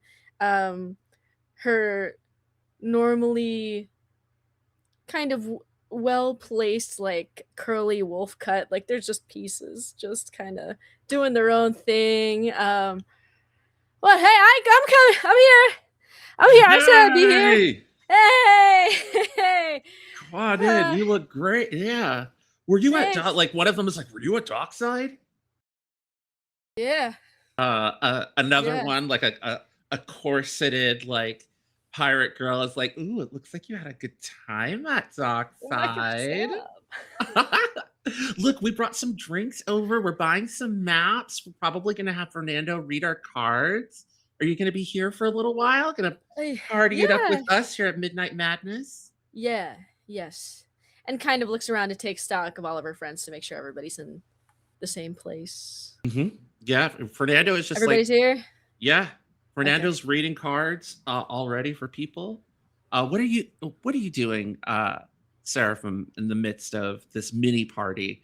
Because like Merchants is illuminated. There is lanterns everywhere. Street performers that are starting to come into Merchants and set up in little corners in between the stalls and play music.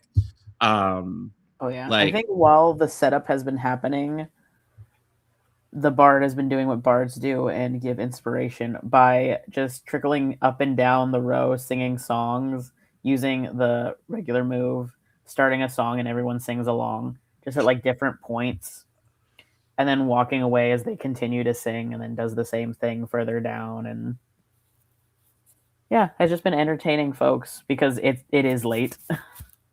Yes. And making sure the spirits are still high. Absolutely.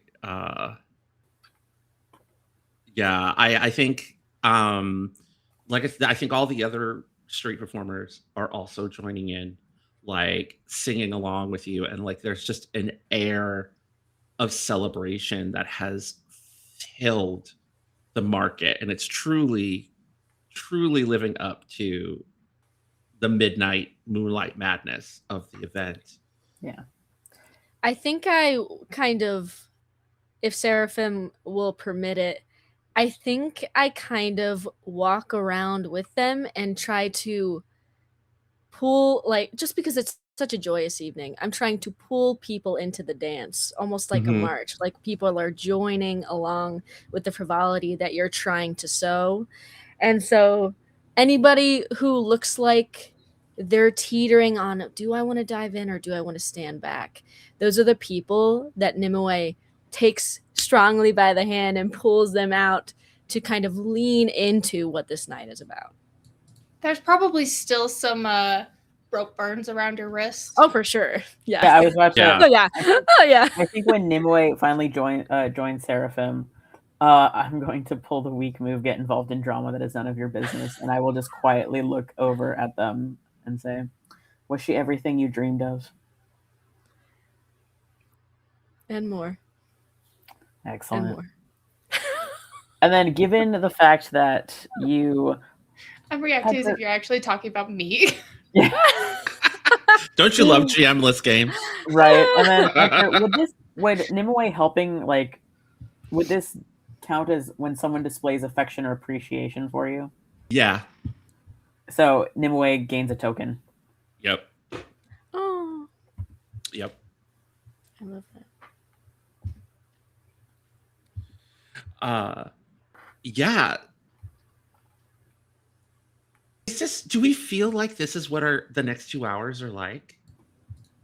we're just like in the vibes, like enjoying the moment until it's time to kind of enter the witching hour.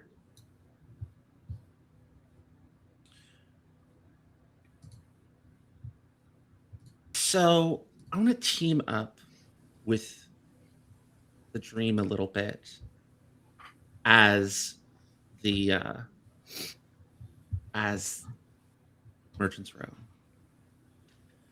and kind of kick off.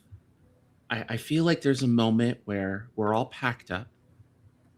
The lanterns are put away. We only have just enough lanterns to finish what we're going to do. And right before we're going to go off into the night, whether that's to wander to the late night parties or to go back to camp, whichever choice our dreamers decide to make, I want to offer a tempting bargain. As manifesting out of the shadows on the road, you see the same court jester that has been manifesting in the corner of your eyes throughout the night, Mm-hmm. looking at you. Its dark, intense eyes shining in the moonlight, and it reaches out, and its fingers move and shine, drawing you and enticing you towards the battlefield, which is bathed in moonlight so bright that you can see as if it were midday. And then it tumbles down the road, hand over hand, with preternatural grace, a scent on the air of the most captivating thing that you can remember from the entirety of your life, drawing you in.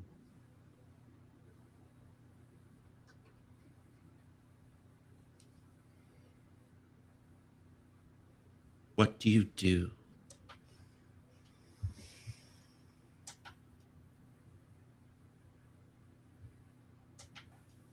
It is wordless. It is instinctual. As Adet gets up from wherever they were sitting in the crowd, watching, laughing with everybody, as a silence falls over them and their eyes, those warm eyes, track the gesture's movements, and they get up and they walk towards the battlefield as if it is the only place they were supposed to be right now. I see this. Naya's going to go with you and holding your hand. I also react to this because this is an interesting choice from Adet. And I think though the frivolity had been all-consuming up until a few moments ago, it's an oddly sobering moment for Nimue. And she stands up and reassumes that steady gait, that walk that she entered this story with. Shoulders wide, path determined, and sees this jester like the light on an anglerfish leading us into something a bit threatening. I'm going to use a strong move and ask where is the greatest danger, because I fear this jester is leading us into something that we might not be able to get out of. Ooh.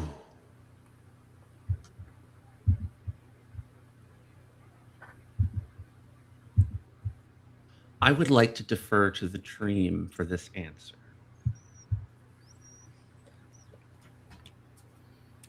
let's say whatever is the greatest danger is glows a little bit, illuminates to your understanding. All of us glow. And I would follow as well, mapping out their going. Because sometimes a map's a period of time. Here's a half an hour at a party. Here's 40 minutes by a bay. So at the top, it's following the fucked up jester. And I'm just following a debt and following their path on a parchment in front of me. And I think Seraphim. Seraphim, yes. Seraphim pulls out a little flask, a hip flask that they have, and kind of asks themselves, this is technically a weak move, but it asks themselves, looking at it, am I too drunk? Or should I drink some more? Takes a big swig of it and then just follows afterwards. Fernando is in a moment just going to sweep up his tarot cards, put them in the side pouch, turn off the last lantern in their booth, and follow. And as they step into the shadows onto the road with its eye on this jester, I'm going to also make a strong move. And that move is I'm going to ask the above the question of the dream, the jester in particular. How might I gain your trust? And he draws a card. In the narrative, he's drawing a card out on the road using the moonlight to read. And on the card, maybe you've seen it before, maybe you haven't. But once again, there's a maypole with 5 figures around it holding those long ribbons, like somebody spilling out into their hands, all of them having gone so long that the ground is worn down and their feet are red.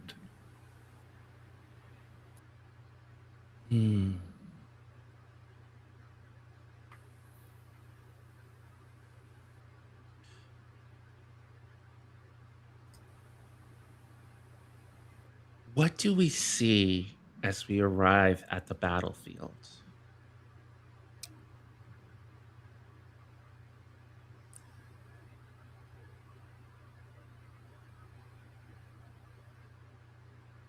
The battlefield is oddly empty, yet thrumming with life at the same time. This is a war that is used to having tournaments by torchlight. And yet the familiar clang of weapons hitting against each other, bodies clashing, hitting the ground, is absent. It is silent, and the moon looms overhead, large and round, as if she herself will burst with some secret that she has to spill like blood on this field before us. And that gesture, that same gesture that has been following us, leading us through the grounds, it awaits, standing in the middle of the battlefield. And is that a sword in its hand? And is that a maul in mine? The second we entered the battlefield, Nimue draws her weapon. I'm going to make the move from Merchant's Row, create a useful item. And in the midst of the battlefield is a maypole. Tall, stable. There's a crown of beautiful, vibrant, cobalt blue winter roses woven together with moonlight white silk ribbons. But bursting forth from this flower crown are there are exactly one, two, three, four, five, six multicolored ribbons flowing in the wind, illuminated in the Adet walks towards this maypole, taking Naya with them, since they are hand in hand.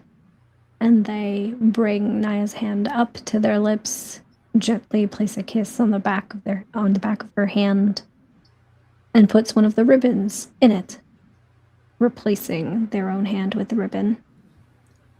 What are you doing? They don't answer. They just wordlessly go and pick up one of the other ribbons next to you, and they wait.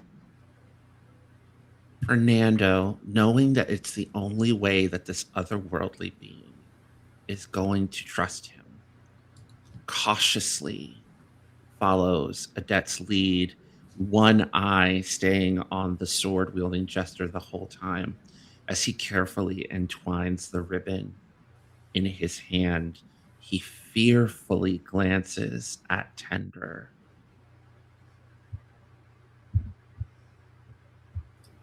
And I map all of this out until I'm forced to become part of the map. And I begin moving to the maypole as well, taking off my shoes in the process because it feels like holy ground. And I'll take the ribbon behind Adet. And Seraphim will follow quickly after. I'm gonna do a weak move. Unintentionally make an enemy. I'm not following what everybody's doing.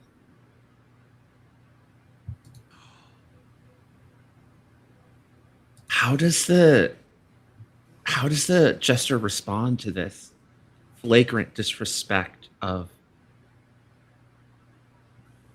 the old laws? Though it's not close enough to do so, it swings the sword through the air and one of the ribbons is cut in half.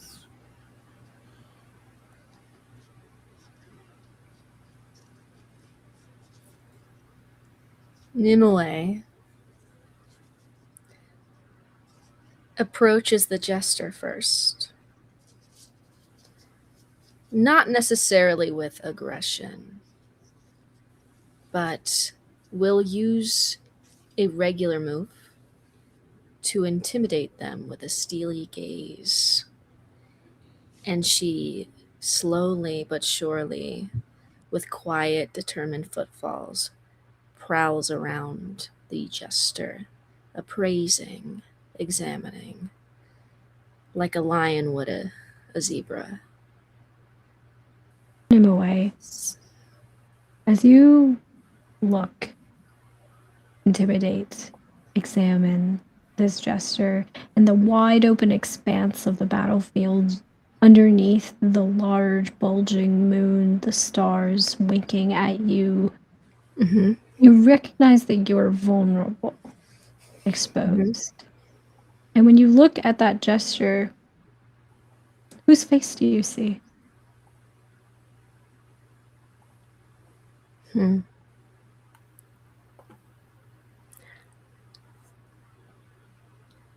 The bartenders. And it is a brief flashback to a dominating passion, and now feels attracted to the jester. It's vulnerability, surely. Am I into this? Maybe. We'll unpack that later. And I back up from the jester, not breaking eye contact. I will take a ribbon, but it is on my terms because I want to see what happens next.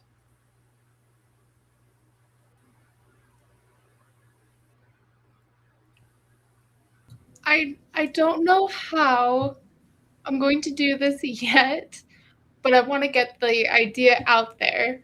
Mhm. I have a strong move. Use a tool to solve a supernatural problem. And my tool is a cell phone. Illegal. Not sure. I know.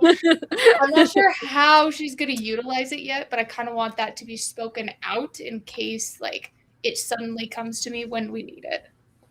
Mm.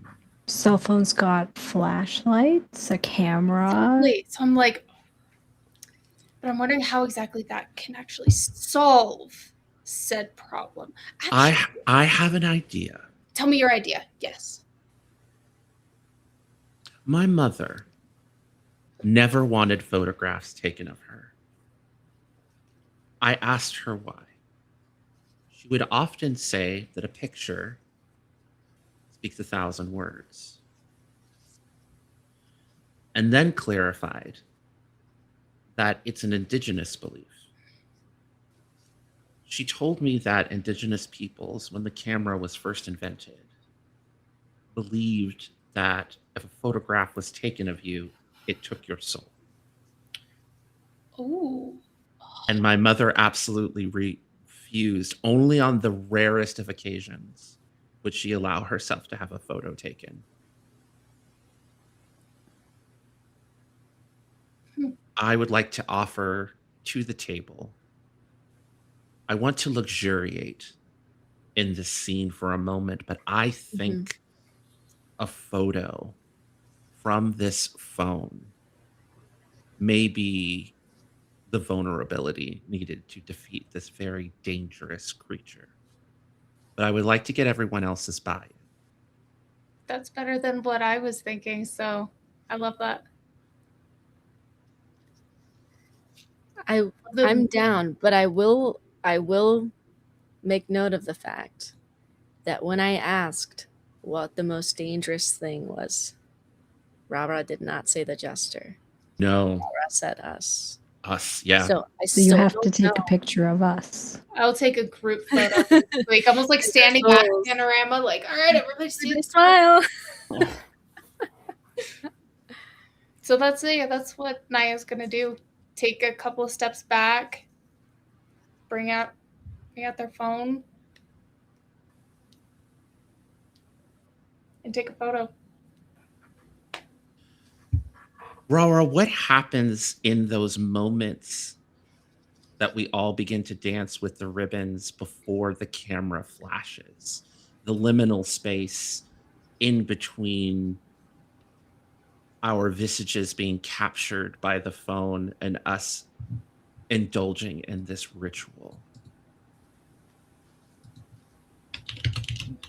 For us moving with the ribbon, it feels like entering into a home already prepared for you. Like your role there is clear, your purpose there is clear, the ground beneath your feet is clear. But when the newcomer looks at the image, it is much more crowded. Every ribbon taken with strange kind of ghostly forms in older dress and flower crowns in their hair and bloodied feet. And the sounds around us become those of pleasure and also battle, of this ritual over generations and generations have taken place here, with the promise that even in mimicry, it will continue. So as we move around the maypole, it might look dull or even strange from the outside for its banality. But in the images that are taken on the phone again and again, we are surrounded and the area is crowded and full.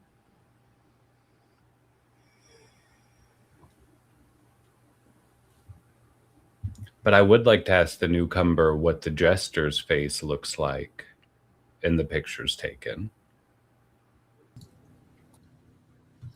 I'm gonna kind of go with almost like this, almost like a horror aspect. You know how sometimes in like just like the horror genre, somebody has like a printed out photograph, and if there is somebody there that maybe the bad presence doesn't like, or the good person doesn't like, and scratches out their face on the printed photograph. It looks like that, fully digital, but the scratches themselves appear on her phone screen, like etched into the glass that almost dug its way into the actual photo itself. So there is no face to be seen because it was taken from it and removed from me.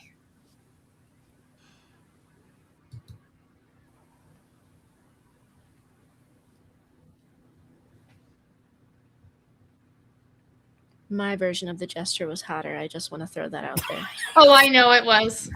Oh, I knew it was. And I felt bad for letting you know. How dare you? I think the I already flash. gave you myself. I think the flash just is 20 times brighter than it should be. I think it just like blinds us all for a moment.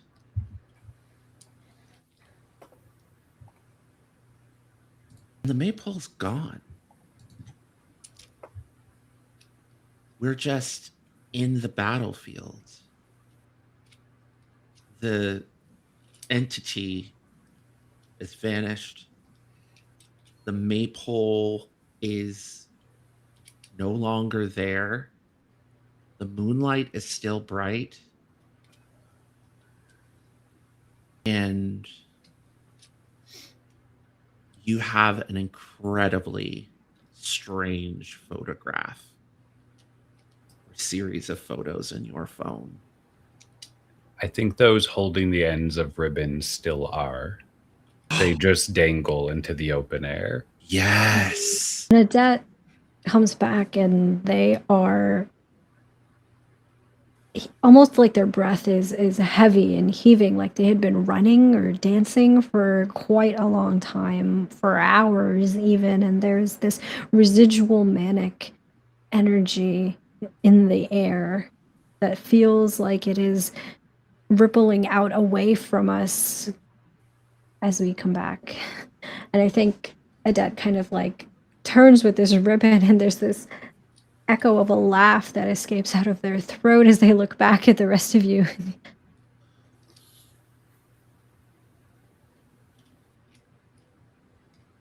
Adet? Nimue? What was this? That was a performance, right? Oh, sweet summer child. I was born in the winter. Like you knew this. I do. And as they're saying that, they wrap the ribbon around their palm, almost like around their fingers, and clutch their hand. And Mirroring that, Fernando also wraps the ribbon almost like a bracelet.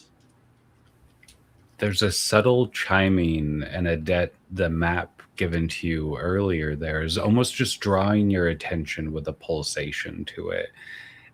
Because when you open it up, you realize you've arrived at where you needed to be.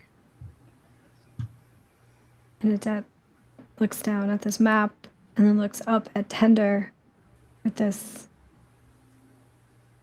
quizzical but truly awestruck look on her face. Where are we? Just holding up a ribbon. We're either at the end or the beginning. This was the fear. This is where the rumor came from. From us? From us to something outside of us, and then back again. I don't think there's any bigger fear than this being the last war, Adet. And I think something out there in the woods or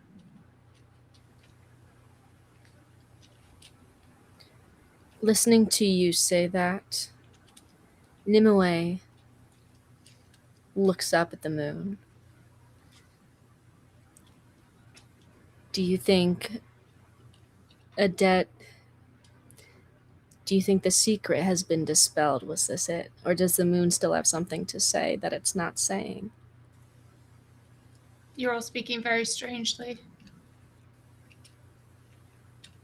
Moon has shrunk down, but as you look upon her cratered face, you can see, I think, is that a crack? Well, I mean, surely the moon can't crack, but you see something, a fissure opening up inside of it.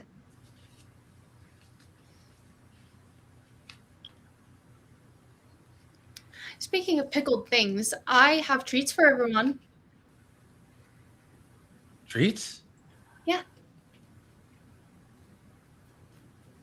I met I'll take a member, I think, of the pickling cult The guild. Provisioners, come the here. Provisioners Guild? They said it was pickling.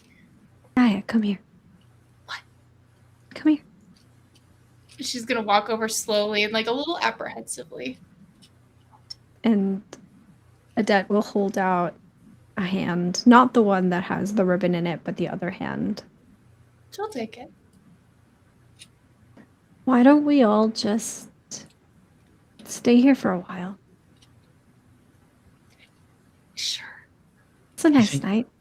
I It's a think that little sounds. creepy here, but sure. I think that sounds great. Let's make it less creepy. Yeah. As I'm not. Do you think we should build a bridge via shared drink, smoke, or drumbeat under the moon? Yes, I think we should. And I think that we all kind of sit in the moonlight with some music from Seraphim, some random card draws, and some and a comfortable picnic blanket that he just happens to have.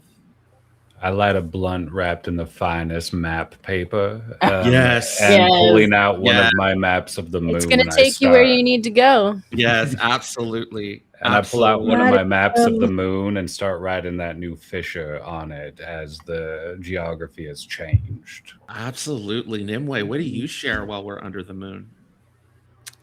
I'm looking at the sketches Tender made. I'm like, maybe I should call her. I don't know. Maybe I should. Maybe I can't have my cell phone out yet, but maybe Tender. This is she wrote really her good. number, This is really like- good. like on your wrist. Oh, good. Yeah, and I think this is a great place to tie up our story under the moonlight. Just sort of drinking and smoking and Looking at saucy pictures. eating. And Adet eating- asks Nimue to teach them how to do basic sword fighting.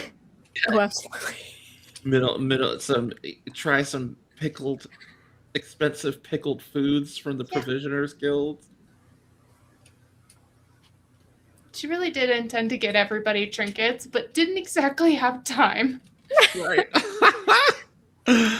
You were too busy fighting for the rights of the people. Rara, close us out. My friend, my fellow poet. And we pulled back and see the expanse of the entire event. Most people coming for the noise, the bustle, the community, and the close quarters. And then there's this small, peaceful moment on a battlefield of just the few, of just the close, avoiding the crowds and the sound, if only for tonight. Sometimes we do things not understanding the path that has led to them before, but that does not make them less holy or less important. Community is formed in the same way for thousands of years, sometimes around a pole, sometimes around a femdom, and sometimes around a constant theme we can all agree we love. So as the night fades in laughter and noise, we all look forward to tomorrow, and maybe we'll do it again. And with that, so concludes our quest of the Beltane War. Thank you all so much for joining us here on Game Master Monday for this journey into Fair season. I am Okami. I have been your facilitator, and I am the creator of Fair season, which you can get your own copy over on khokami.io or on RPG Trader under Okami. You can find me over on Blue Sky at khokami.io. And you can also find me over at House of Dreams, streaming all kinds, streaming my Wonder Home game, and on Instagram and Threads at khokami. I'm going to popcorn it over to my amazing players. Please tell us who you are and where we can find you because you have all been wonderful. I'm going to go ahead and kick it over to Monroe first. Hey y'all, I'm Monroe. I use he, they pronouns. I've been here playing our bard, Seraphim, who uses they, he pronouns. Y'all can generally find me mostly on Blue Sky at Monroe, being a cryptid, because that's just who I am at this point in my life. Where I am a game designer as well and a sensitivity reader. You can find my games currently on sale at monroe.h.io. And you can find me on Nerds with Dice this coming Monday, running my game Tales of the Monarch for a 2-shot for Pride. Yeah. And I will popcorn it over to Rara. Oh, hey, I'm Rara. I'm doing a couple streams this year, but mostly audio stuff. I'm over on the Heart as a Dungeon most of the time. And it was great to be here and to play with some of y'all for the very first time in this lovely game. Thanks for having me. And I'm going to popcorn it over to Kelly, the Knife, the Kel, the Hop. Because Kelly had a great Appreciate Kelly on Threads Day in the last week. No. And it was just really nice to have everyone talk about how amazing Kelly is. Just stop it. Hi, I'm Kelly. Where can you find me? I'm the Kellahop on the internet. You can usually find me on Talking XP and Crit Hit Chronicles on Tuesday for Bitten, which is our Daggerheart Chronicle. And something we recently finished, which I would love if people watch just because I loved it very much. Over on Help Action Needed, we just concluded our run of Our Place at the End of the World, which was set in Chicago, and it was very pretty and beautiful and sad. So good. Go give that a So look. good. I loved it so much. Yeah. But yeah. I will popcorn it to On. Hello. Definitely go check out the Kelly appreciation post. It was really sweet, really wonderful. Do it. I dare you. But I'm Ondoin. You can find me at Where's Ondoin, AUNDAWYN, and I am a founder of Roll D5. That's ROLED5, where we specialize also in showcasing indie TTRPGs a couple times a month with a new cast and a new system. Next month, we are going to be playing a variety of things, but it's called our reschedule month.